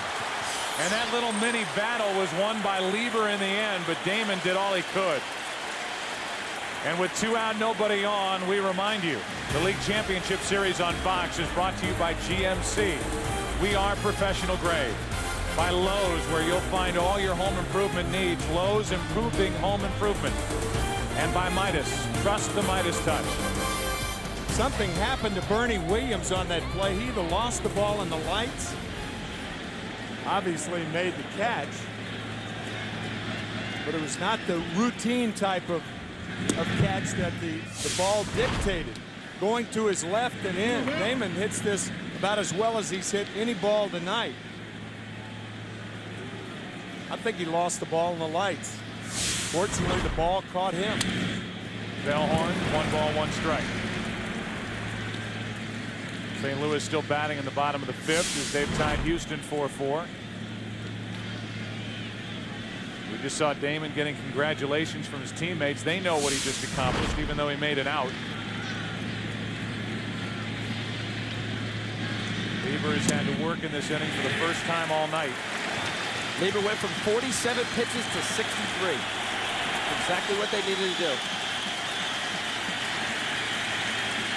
But this crowd could care less about pitch count. They want to see the end of the top of the 6th, and it's a 2-2 count.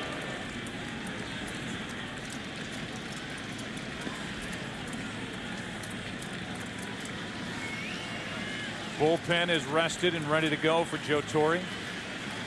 And for the most part, even though the bullpen had to work the last 6 innings last night, nobody was stretched out for the Red Sox in Game 1. I was thinking the same thing. A 2-2 to Bellhorn. Full count. The Yankees have already gotten out of John Lieber what they wanted tonight.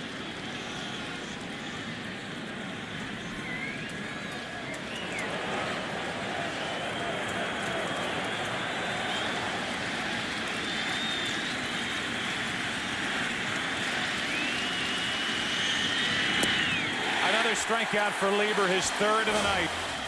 And another perfect inning. Came in talking about Pedro. We may end it talking about Lieber. Still 1-0. A beautiful night in New York, and providing aerial coverage for tonight's broadcast, AmeriQuest Airship Liberties, captained by Scott Daniker and Corky Belanger Jr. Liberties, the airship of AmeriQuest Mortgage Company, the official mortgage company of Major League Baseball. Williams gets one up and in, ball 1, and we begin the bottom of the 6th with the Yankees clinging to that first inning RBI hit by Sheffield. Still 1-0. Off the hands, 1 ball, 1 strike. For Pedro Martinez and his career against the Yankees, innings 1 through 5, and then 6+. And the ERA is 6+, including October baseball. He's pitched well tonight. Struck out 6, walked 3, and allowed only 3 hits. 2-1.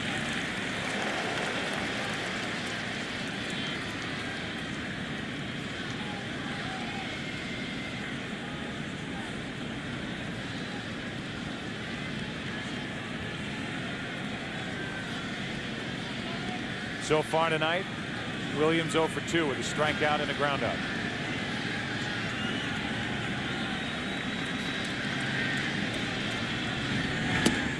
2-2.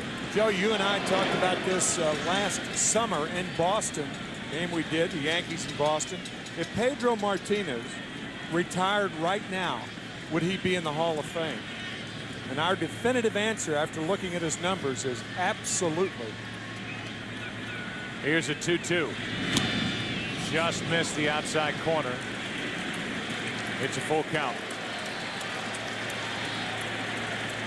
182 career wins for Pedro Martinez.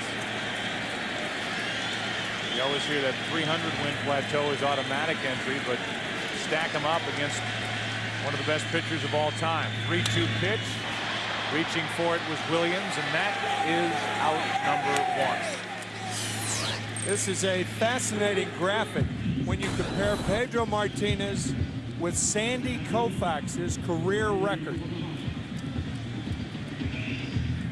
The ERA almost identical. The strikeouts.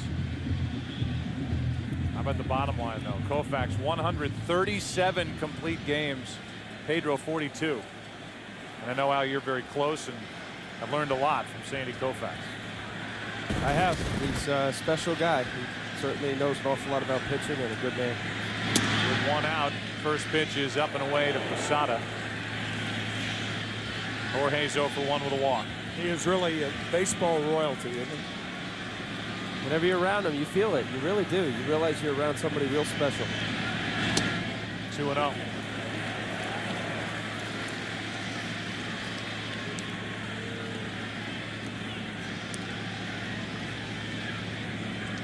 The only guys who didn't feel that way about Sandy Koufax were guys with bats in their hands standing 60 feet 6 inches away. You didn't like those West Coast swings, period. It wasn't just Koufax. With 1 out and nobody on, 2 balls, no strikes. Now it's 3-0.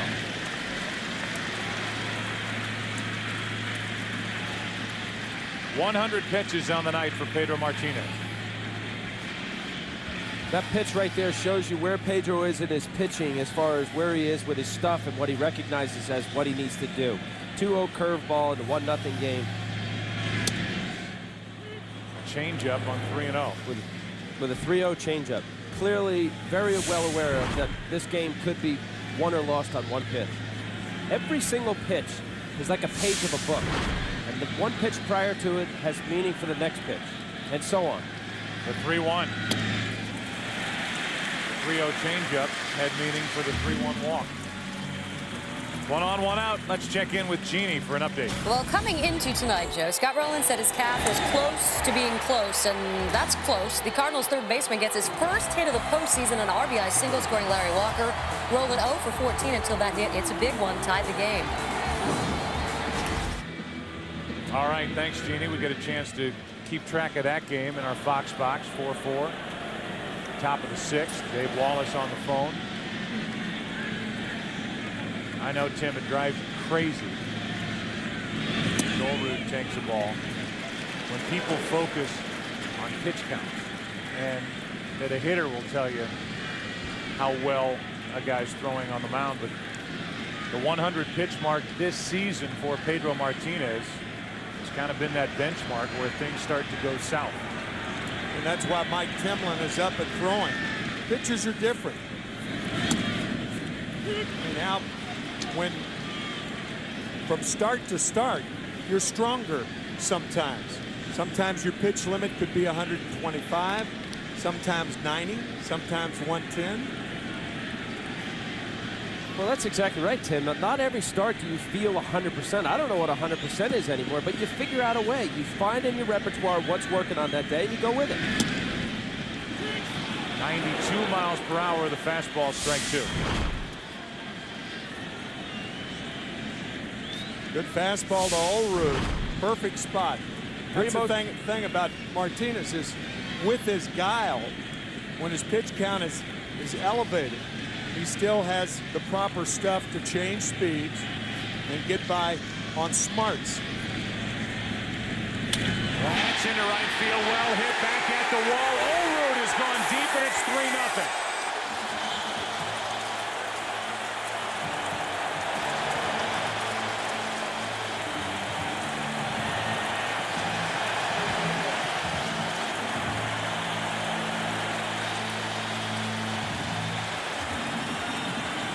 Up over 100 pitches, and he gives up his first home run of the night.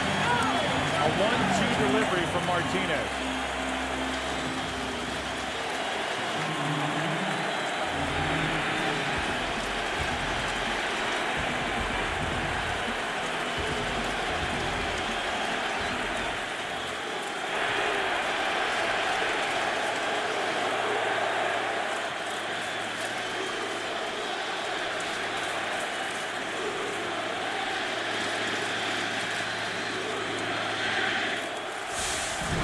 Looked like Martinez tried to get inside. Actually, Baratek is sitting outside, and that mitt crosses the plate. The pitcher is missed by a lot, and Martinez did, to the glee of the Yankees and their fans. And that look from Martinez of frustration as Olrud took the trip around the bases. And now Francona has to weigh what you do with Pedro Martinez. You know Terry would love Pedro to get through this 6th inning. He's facing the number 8 hitter. He's got Timlin ready to go if he wants to pull the trigger.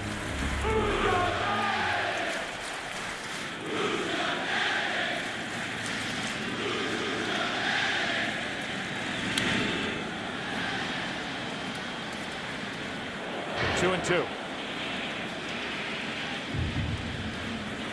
The Red Sox will have the big bats to the plate in the 7th. Ramirez, Ortiz, and Millar.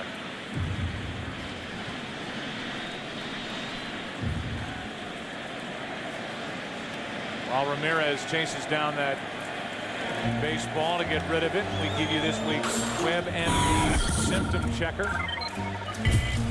Focused on that right ankle tendon for Curt Schilling. Check your own symptoms with WebMD's symptom checker at WebMD.com.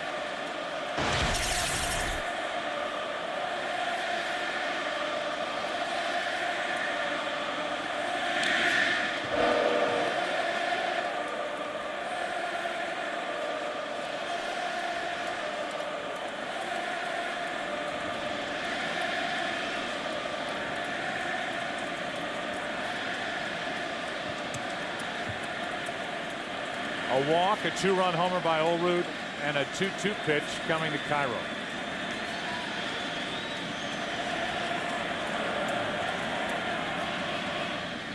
On the outside corner, 2 out.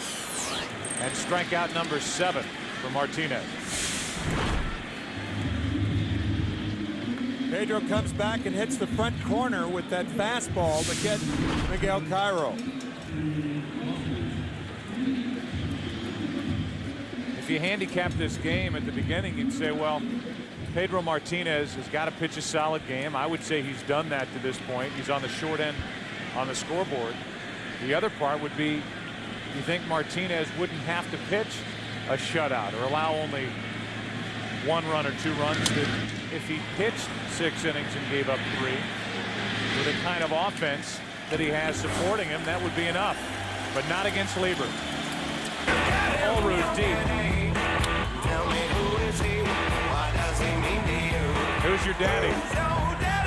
Back after this from your local Fox station. First pitch of the 7th inning is a strike from John Lieber.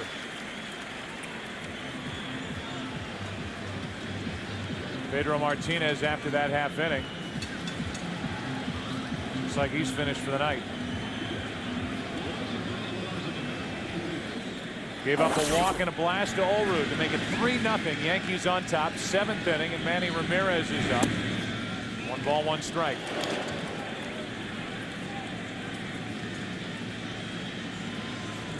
If Lieber can get through a scoreless 7th, he will have outpitched Mike Messina's start in game 1.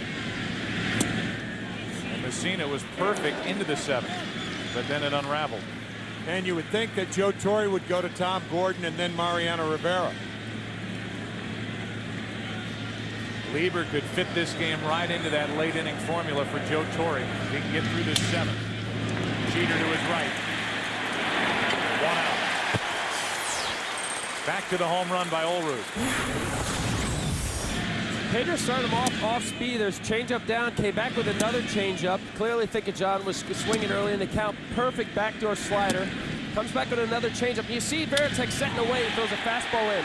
Play with John Olrud in Toronto and with the Mets. Couldn't be a nicer guy.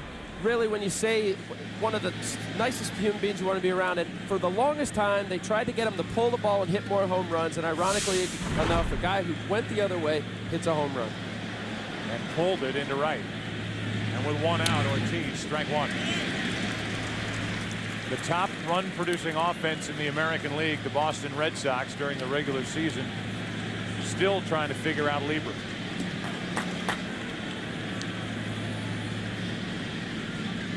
St. Louis has taken the lead in the 6th inning at home over the Astros. Ortiz, that's going to fall in for a hit. And David Ortiz is on with 1 out in the 7th.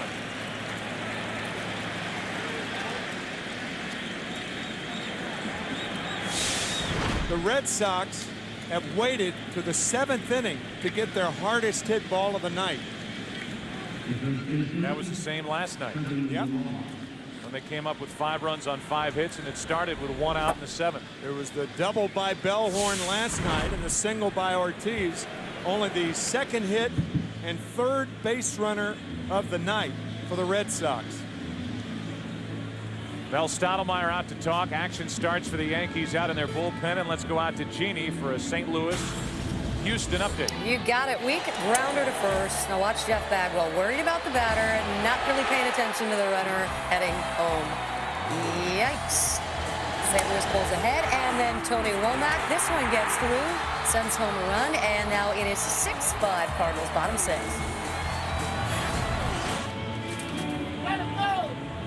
Thank you, Jeannie. Red Sox in this series. First 6 innings. 1 hit, 1 walk, no runs. And as we said last night, the 7th inning was when Terry Francona's group woke up and went to work.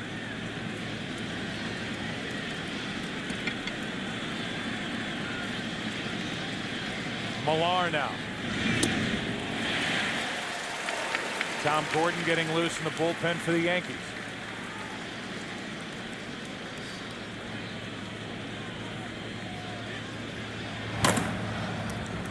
There's Gordon ready to back up Lieber if he needs help here in the 7th.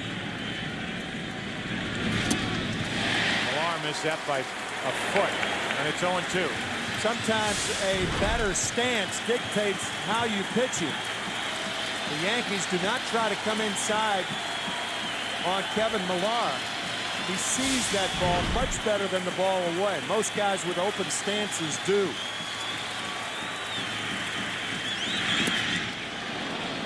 One ball, 2 strikes.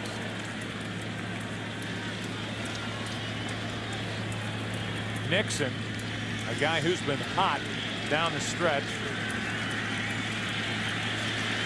waits on deck. I think you keep going outside with the slider. No sense coming inside. Millar grounds to third. Rodriguez to second. Over to first, the double play. 7 shutout innings from John Lieber. Only 2 hits allowed.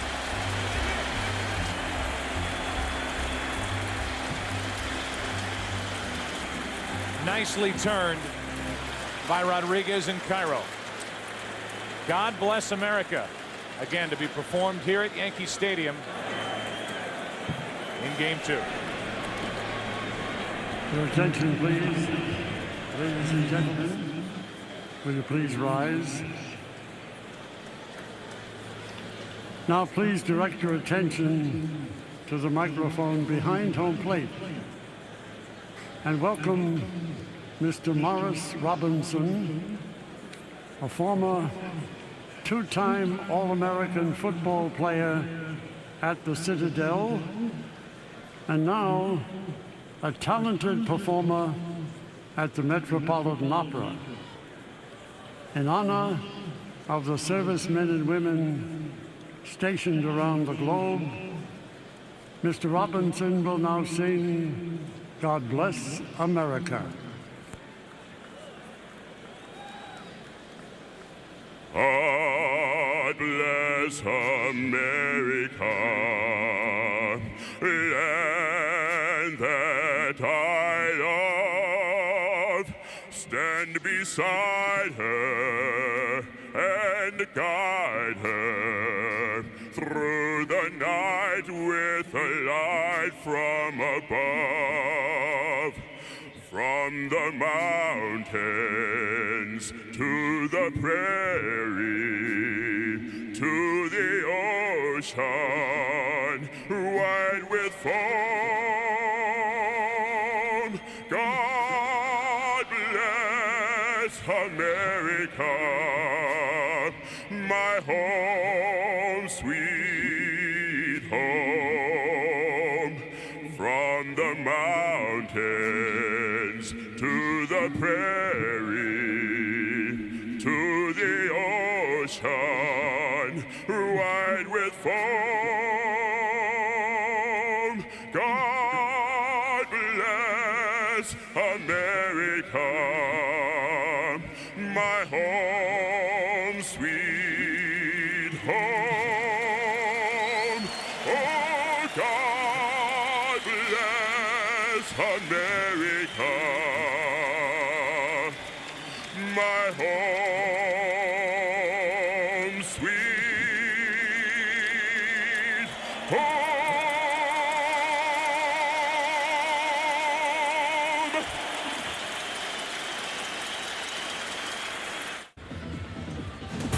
League Championship Series on Fox, brought to you by Nissan and your Nissan dealer.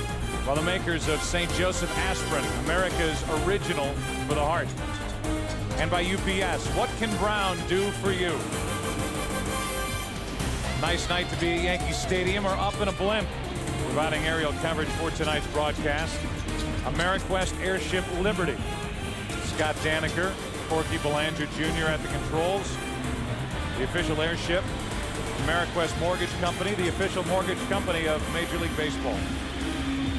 New pitcher is Mike Timlin. 6 innings, 3 runs, 4 hits, a home run along the way, 4 walks, 7 strikeouts for Pedro Martinez. And if he gets a decision, he can only get the loss.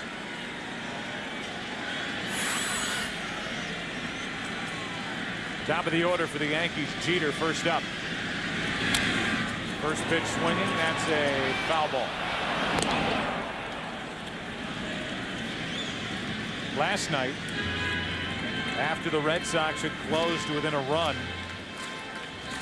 with 5 in the 7th, 2 in the 8th, the bottom of the 8th inning, Mike Timlin came in and allowed a 2-out, 2-run double to Bernie Williams to make it 10-7, and that's how it ended.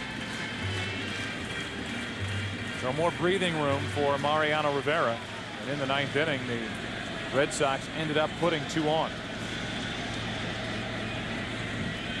0-1.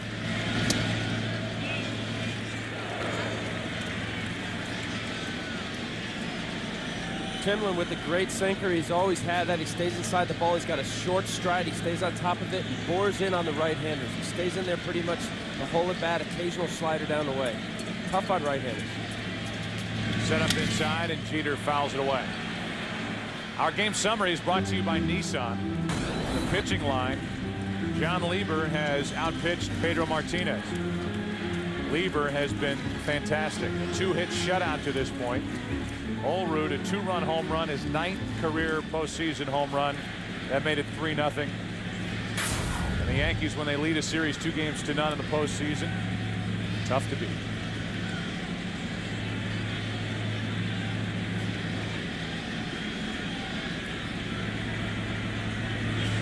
Jeter grounds to short. Cabrera. 1 out. Little musical recap. Our headlines. Rip it up now. Let it rip.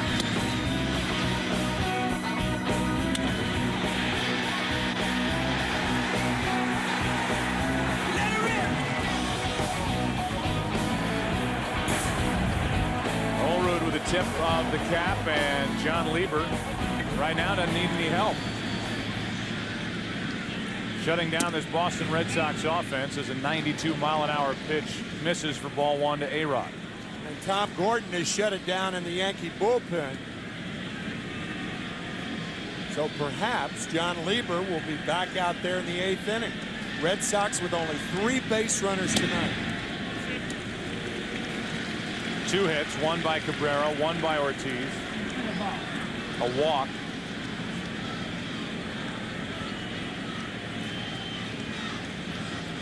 And you look at Dad, Ray Lieber, seeing his son pitch in his first LCS game. It's only his 2nd postseason start, coming off the start against the Twins.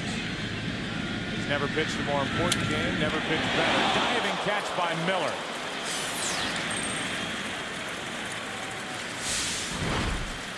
Great reactions by Bill Miller to make the catch.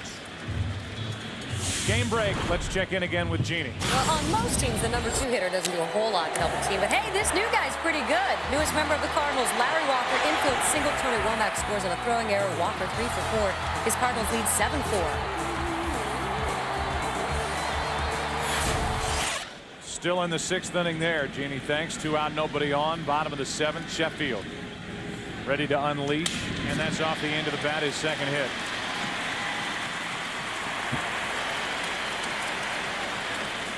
Two out of 4 is Sheffield, and now 5 out of 8 for this series. With Matsui coming up, Terry Francona is going to go back to his bullpen and call on Embry.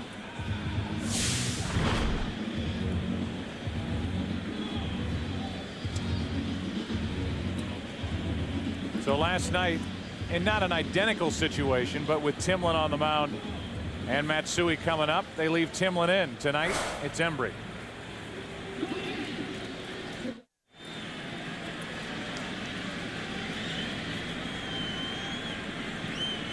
Mike Timlin saying that was ugly to the camera. He gave up the 2-out hit to Sheffield and now hands it off to Alan Embry, trying to finish off the 7th inning. Hideki Matsui stands in his way. Matsui, a huge game 1. He's 0 for 3 tonight. And fights it off and floats it into left for a hit. And it's 2 on, 2 out. With Bernie Williams coming up. And a little chuckle from Matsui. They don't all have to be pretty. A hit's a hit. You know, left field here at Yankee Stadium is more spacious than left fields in other ballparks. Let alone Fenway. Obviously Fenway Park, yeah. So Ramirez had a long way to go, as you see the St. Louis 10-4 lead over Houston. And Keith Foulke, for the 2nd night in a row, is getting loose with his team on the short end. Right now it's Embry against Bernie Williams.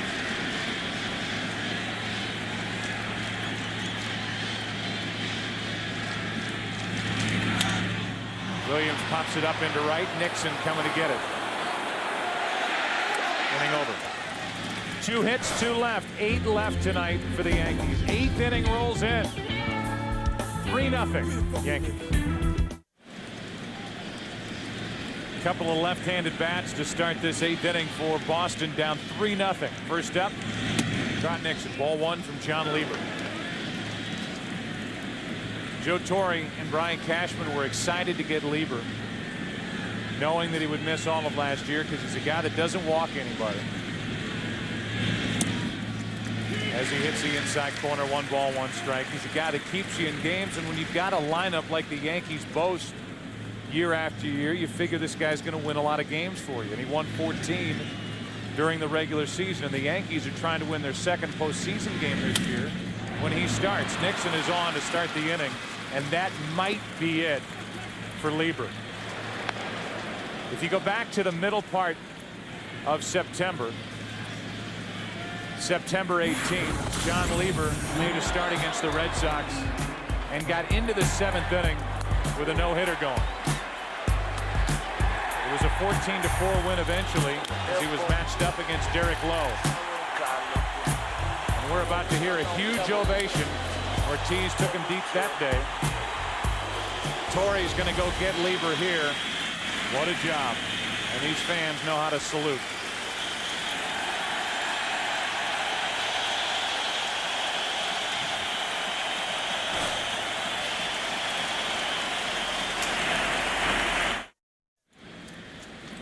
First down of the pen tonight for the Yankees, Tom Gordon.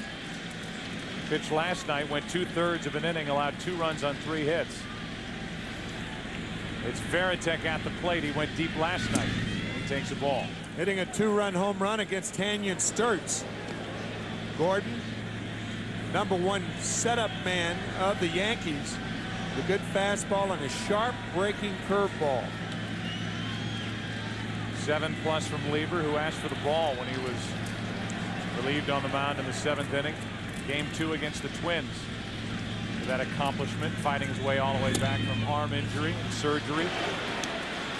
As Gordon makes these fans groan, falling behind 2-0. A dangerous hitter, Jason Varitek.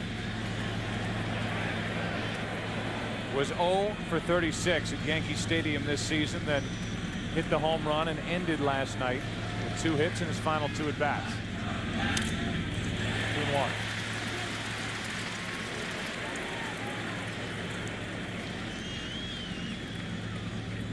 Joe Torre described Tom Gordon as his 8th inning closer. Even last night with Ortiz coming up, he felt good with Gordon on the mound. Then Ortiz doubled off the glove of Matsui in left field. 2 runs scored, and it made it an 8-7 ball game, and then Bernie Williams had the double in the bottom of the 8th inning.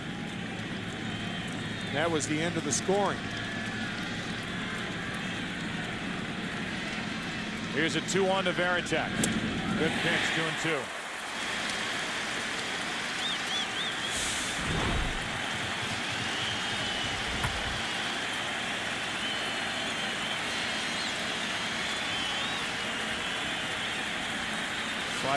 Slider down and in. The pitch before that, Posada went out to Gordon and basically to calm him down and make him realize that making his pitches. And the pitch before that, why he came out, was a fastball that was supposed to be in. It was left out over the plate. It was 2-0, now it's 2-2.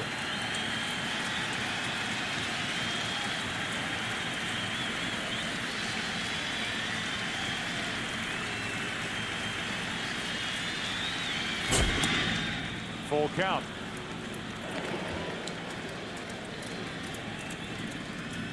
Red Sox trailing by 3. It'll be interesting to see whether Trot Nixon runs. Olerud is playing behind Nixon at first base. Nixon still not at full speed. That left quad barking on him. Not going, and Varitek gets it fouled.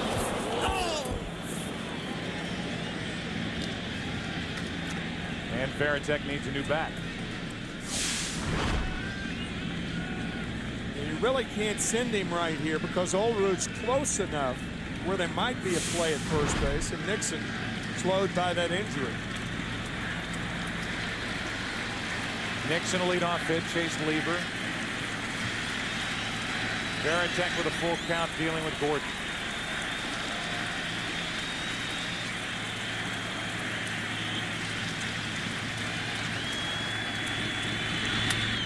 Into right center field. That's going to get down and go all the way to the wall. Nixon is chugging to third.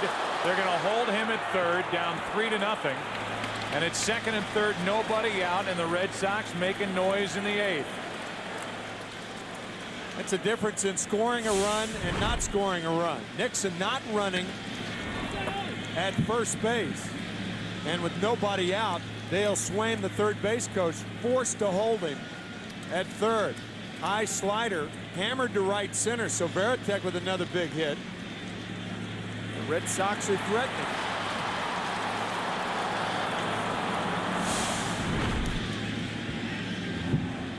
So they meet on the mound. Mariano Rivera continues to stretch, has not started to throw out in that Yankee bullpen. There's nobody out in the 8th. Beginning this weekend, Oscar De La Hoya and the next great champ are moving to their new home on FSN. 8 contenders remain to see who has the heart and skill to be a champion. The next great champ is now only on FSN. It's Orlando Cabrera coming to the plate. Cabrera came into this game, his last 49 games with Boston, a .319 hitter.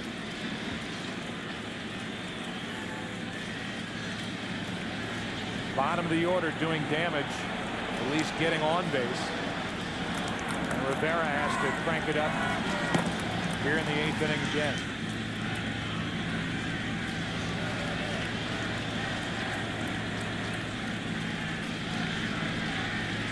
Hanging on every pitch you can bet in New England. What's Cabrera going to do? Strike one.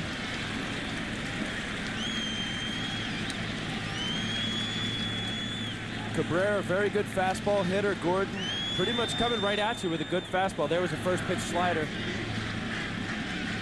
Cabrera is very susceptible to a depth breaking ball, something that has depth, longer curveball like, rather than a tighter cutter curveball, cutter slider.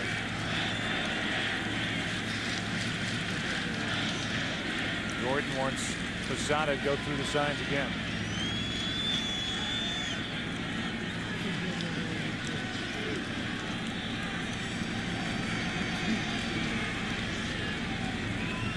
Cabrera takes high.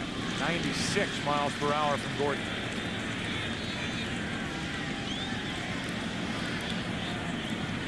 Largest deficit overcome by the Red Sox in the postseason. To win a game, 3 runs. They've done it 4 times, and they trail right now 3-0.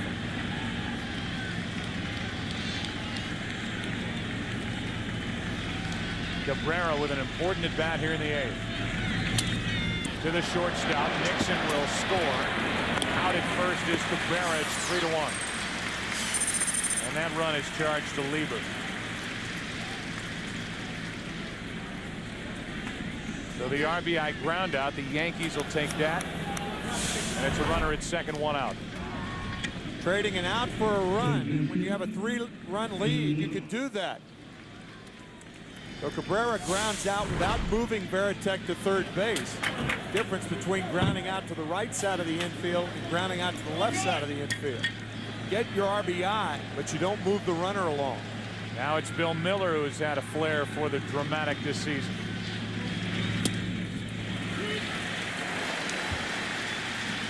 Miller, the tying run at the plate, takes a strike. And he had a pitch to go the other way. It was a slider away, and he still pulled off of it. It was actually a good pitch for him to drive to right field.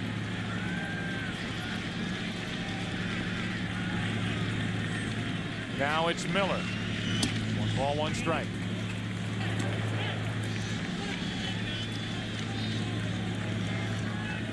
Lieber, like the rest of us, can just sit and watch.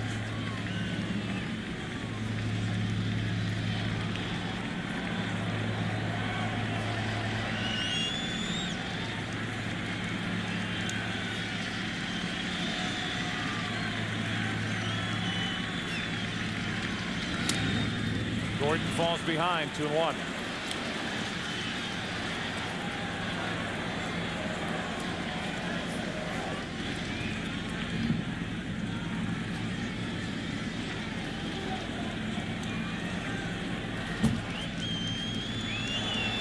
No matter what, the top of this Red Sox lineup will bat again.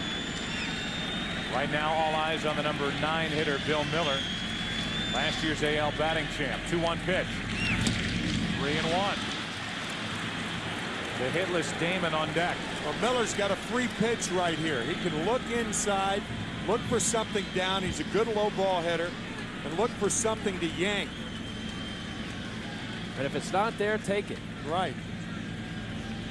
Damon actually has hit Gordon better. 7 for 21 with 1 home run. He's next.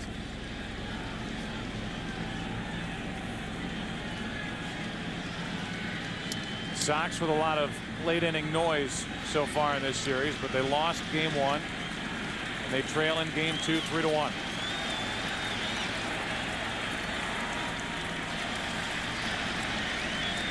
The 3-1 full count.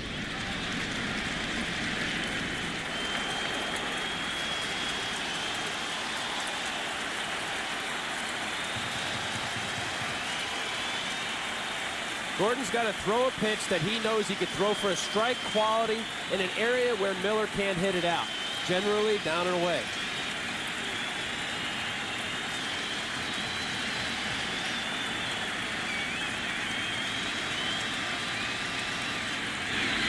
Miller grounds to the second baseman, Cairo. That's a big out, picked up by Gordon. 2 out. Varitek to third.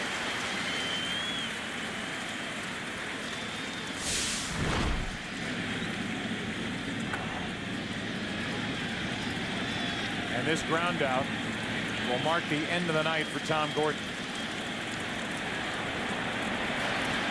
Just like last night, it's Rivera. Loose, ready to go in the 8th. Joe Torre to the mound. Damon coming up, representing the tying run. Close to the top of the hour, close to 11 o'clock in the East. We welcome you back to Yankee Stadium. Our producer, Pete Macheska, our director, Bill Webb. Joe Buck, Tim McCarver, Al Leiter with you. We are in the top of the 8th. The run is finally hope for Terry Francona's team. They came in trailing 3-0. It's 3-1. The starters this series, Schilling and Pedro for Boston. 9 innings, 9 earned runs. Combo of Messina and Lieber. Lieber was fantastic tonight. Pitched a shutout into this 8th. Tying run at the plate. It's Johnny Damon. Hitless in this series, facing Rivera. Ball 1. In the postseason, Rivera against the Red Sox, 5 for 5 in save opportunities. with an ERA of 0.64. Includes last night's save, a 4-out save. A shattered bat, that's a foul ball. And that bat is in 8 pieces. It's in bad heaven.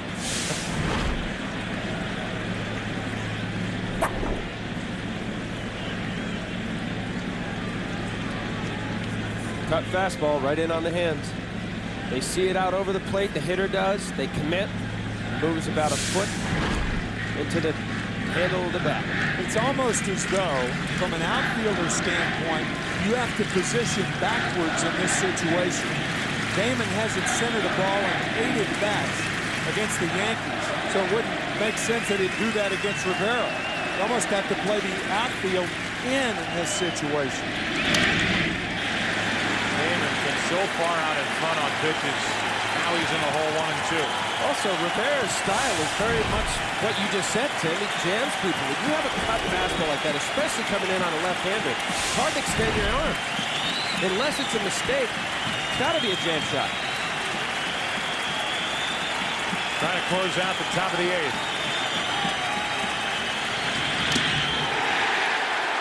And that's a foul ball. Home plate umpire Jeff Nelson put his hands up late. It's almost as though Damon, on the backswing, knocked the ball to a position that Posada didn't have a chance to field it. The ball hit the glove initially.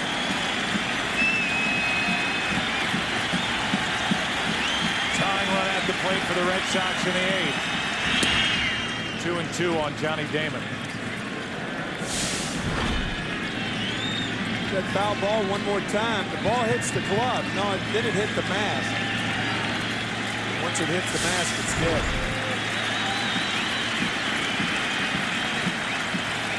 Damon, 20 home runs during the regular season.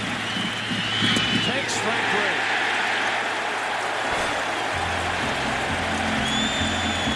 3. Different night, same old story with Rivera and the Yankees.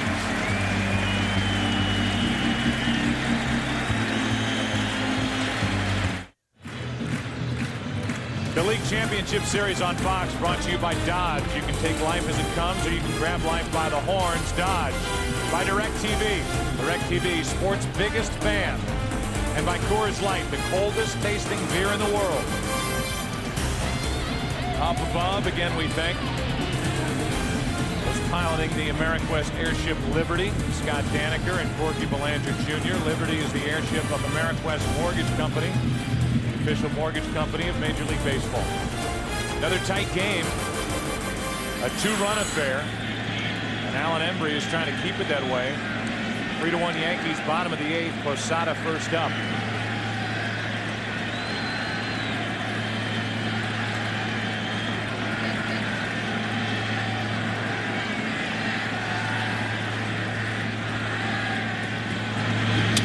Right up the middle, broken back base hit for Posada. His first hit of the night. This week, Fox NFL Sunday returns, beginning with America's #1 pregame show live from Foxborough. We'll all be up in the New England area. Then the Seahawks try to rebound from their tough loss to the Rams. They take on the unbeaten New England Patriots, two of the best teams in the NFL. Or other regional action. Fox NFL Sunday begins this week at noon Eastern, 9 a.m. Pacific on Fox Sports High Definition, only on Fox. Here's Olrud, whose home run back in the 6th inning is the difference now. Pedro Martinez after a 1-out walk to Posada. Bill Miller at third base is looking for a bunt. John Olrud is not going to be bunting. Miller actually in front of the bag, and Olrud can hit the ball that way. That's the danger in playing up, and now he's moving back.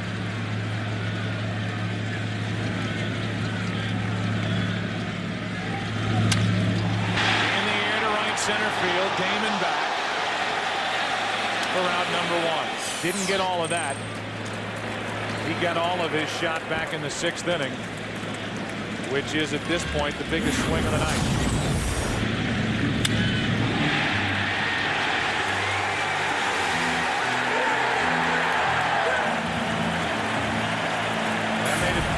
Now it's 3-0 3-1, and we have seen the last of Alan Embry tonight.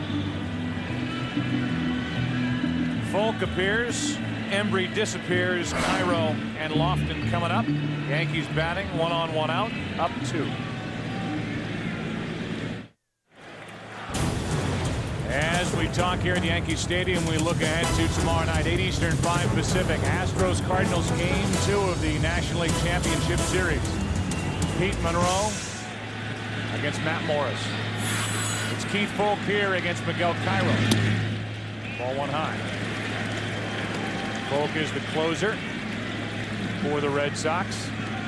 There are the numbers for the regular season and what he's done in the postseason at the bottom.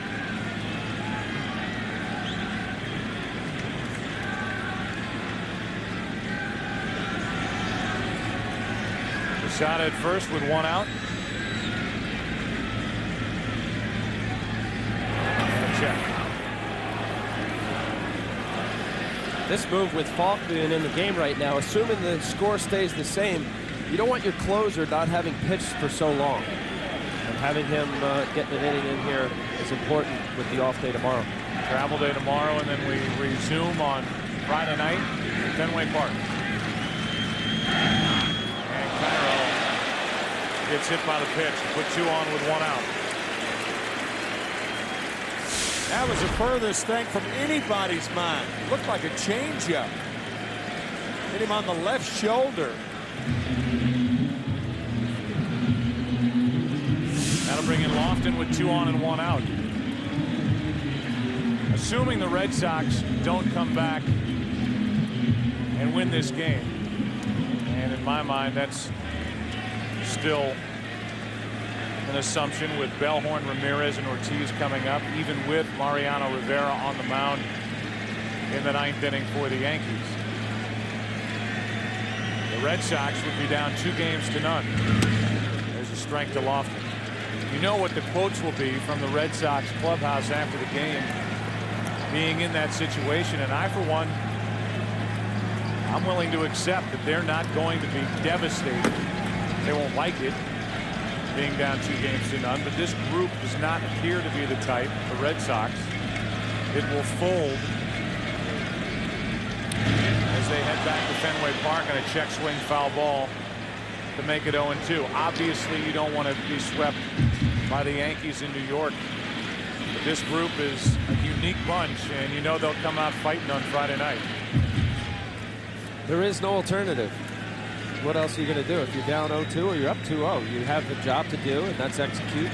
Do the things in which a baseball player has to be at his best to win a baseball game.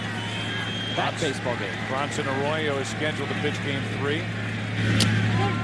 Lofton strikes out for the 2nd out. If the Red Sox ever have a chance to be demoralized, Bronson Arroyo and Tim Wakefield in games 3 and 4. But they've had a double pop today if they lose this game. Not only losing the game, but perhaps losing Curt Schilling as a starter in game 5.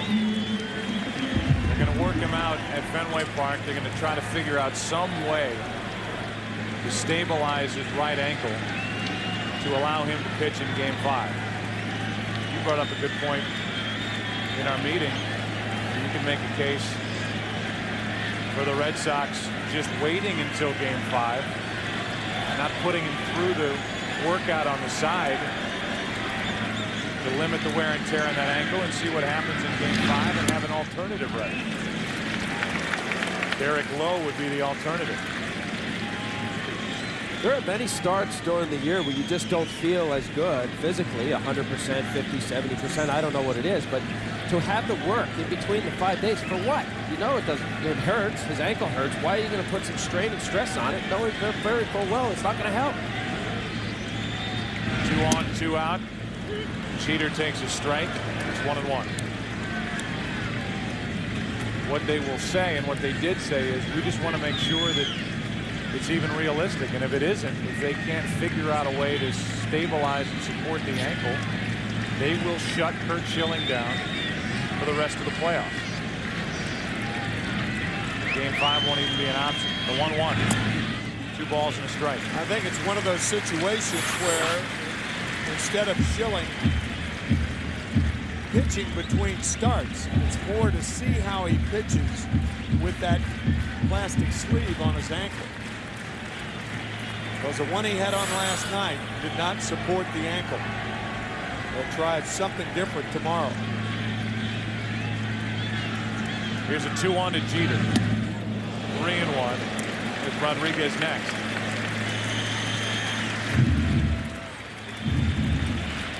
LCS fact. Team down 2-0 has lost 13 straight series.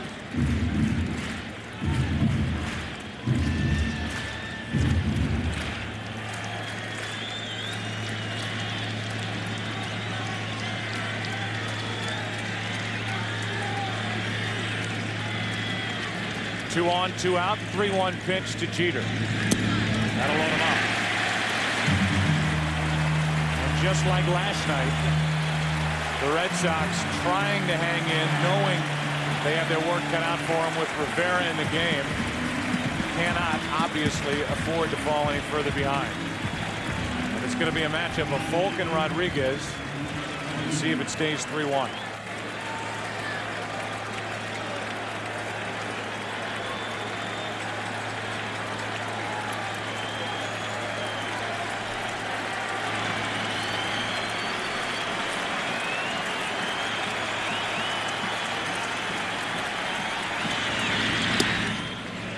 Ball one. Posada, Cairo, and Jeter.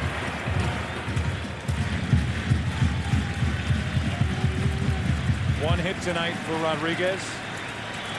3 in this ALCS.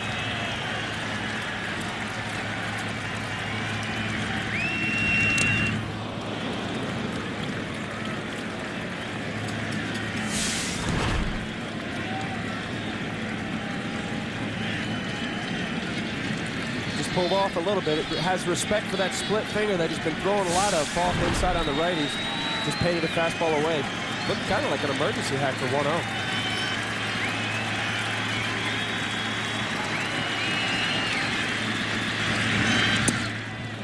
Two balls and a strike.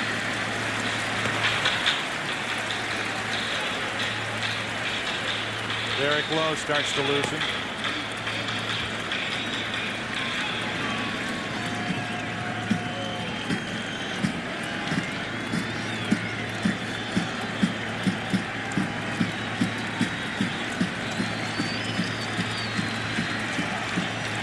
The 2-1. 3 balls and a strike.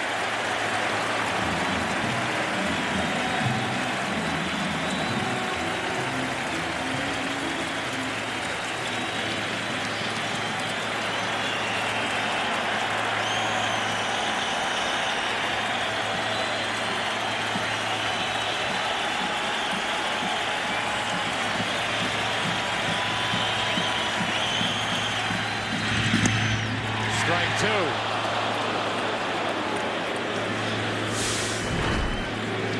Rodriguez questioning Jeff Nelson, thinking that pitch was low. It was very, very close. If you're a hitter, you want to hit in the spot anyway. Alex knows that.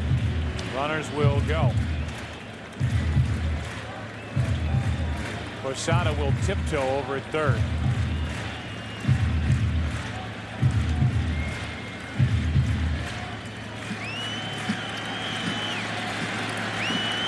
Bases loaded, 2 out, 3-2 pitch. A-Rod. We'll see another.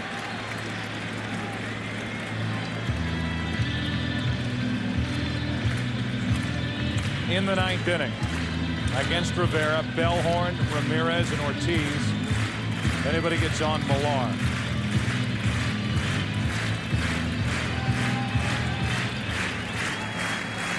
Powerful bats coming up for Boston. Trail by 2 right now.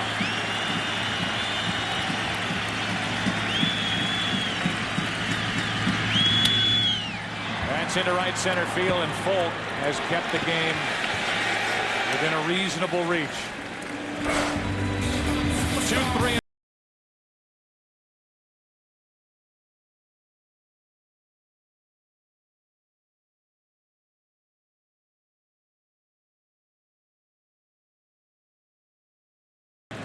It's October and the Major League Baseball postseason coming down to the wire. Every game, every inning, every play counts. Watch the World Series on Fox starting October 23rd. Don't miss it. Who will represent the American League? Yankees or the Red Sox? Bellhorn first up, ball one. Bellhorn, Ramirez, and Ortiz in the ninth, with Boston trailing by 2. Down 1-0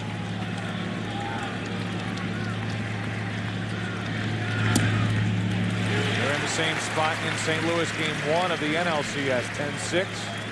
Top of the 9th inning there.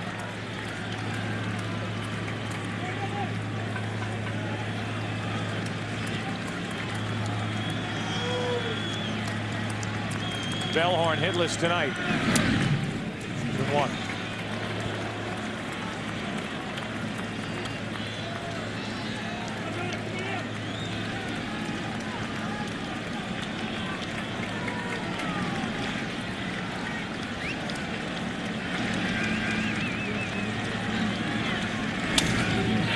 Ground ball to first. An easy play for Olrud. 1 down.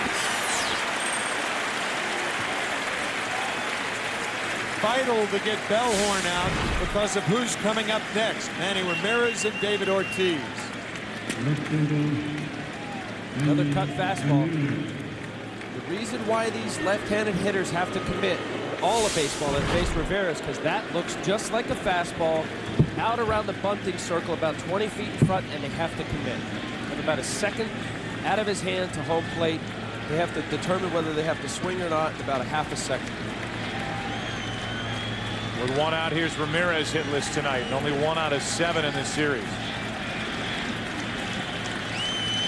Big bats for the Red Sox are going to have to do much more when this series shifts to Fenway. But Boston won't have a chance. Ramirez's only hit was a single in the 8th inning last night.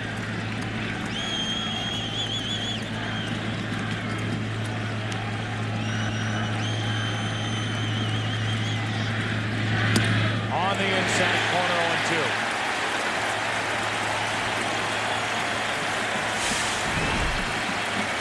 There's an inside cutter. It actually looked like a ball. It was.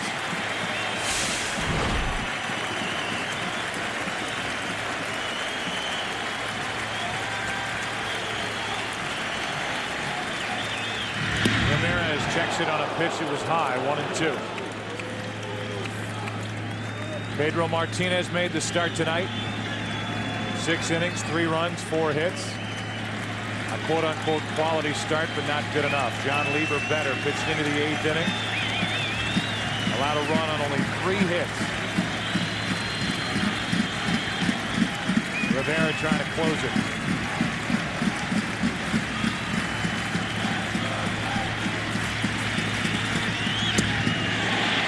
Two and two.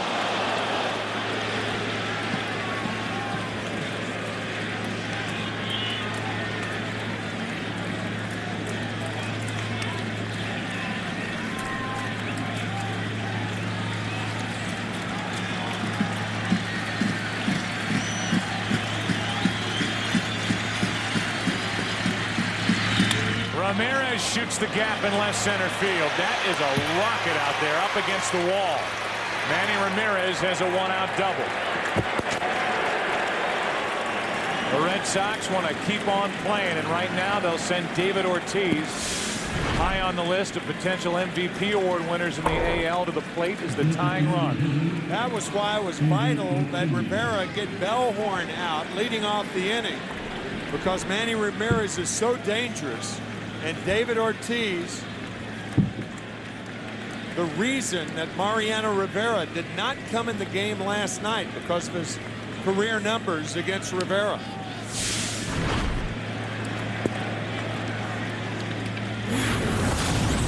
Ortiz last night representing the tying run at the plate against Gordon in the 8th. Off the glove of Matsui. That made it 8-7. Yankees won at 10-7. Ortiz trying to jet one out, strike one.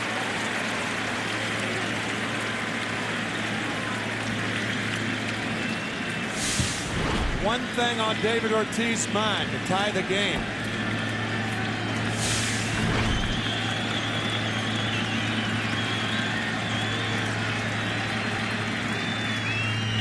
Ortiz down the line and right. Hooking into the corner, it's foul.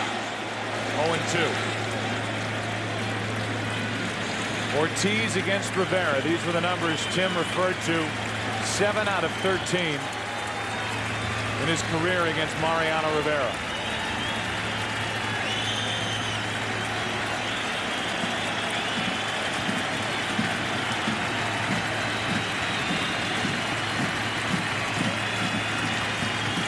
No balls, 2 strikes. 2 out.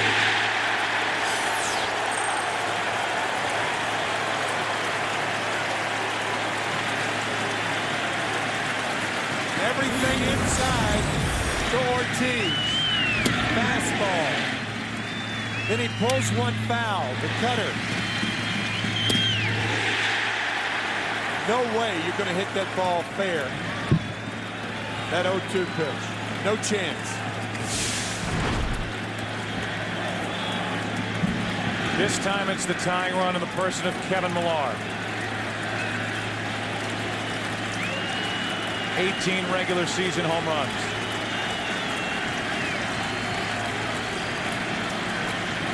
He came into this game with 4 home runs in his last 9 games against Yankee pitching.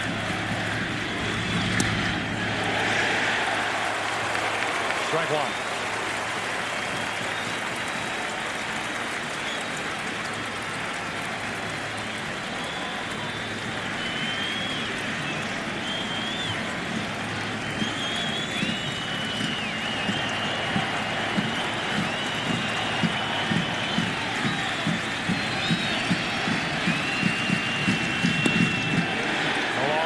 Checked it, 1-1.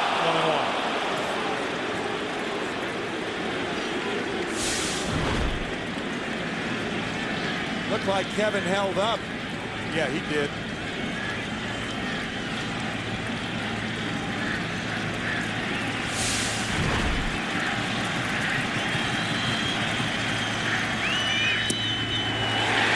Late swing, 1-2, and the Yankees are 1 strike away from a 2-0 lead over the Red Sox.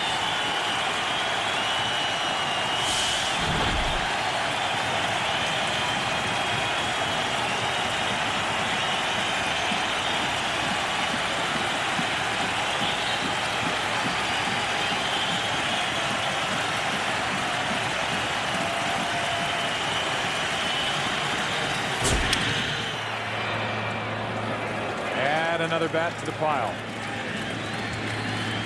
Still 1-2, and Millar needs a new stick.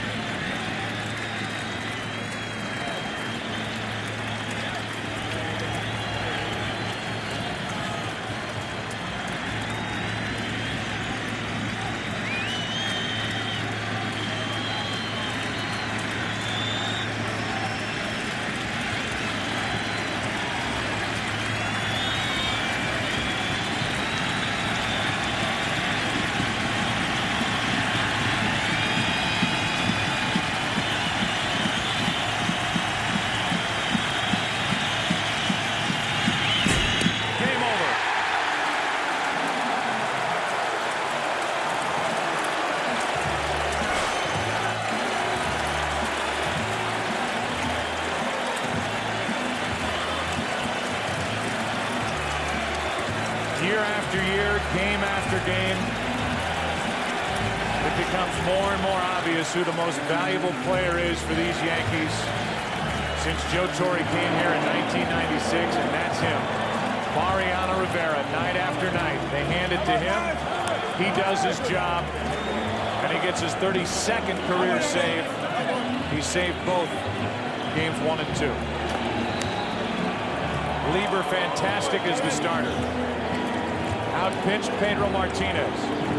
And this series will head to Boston for Friday, Saturday, and Sunday with the Yankees up 2-0. Tom Brenneman will take you the rest of the way. we join the Astros and Cardinals game in St. Louis.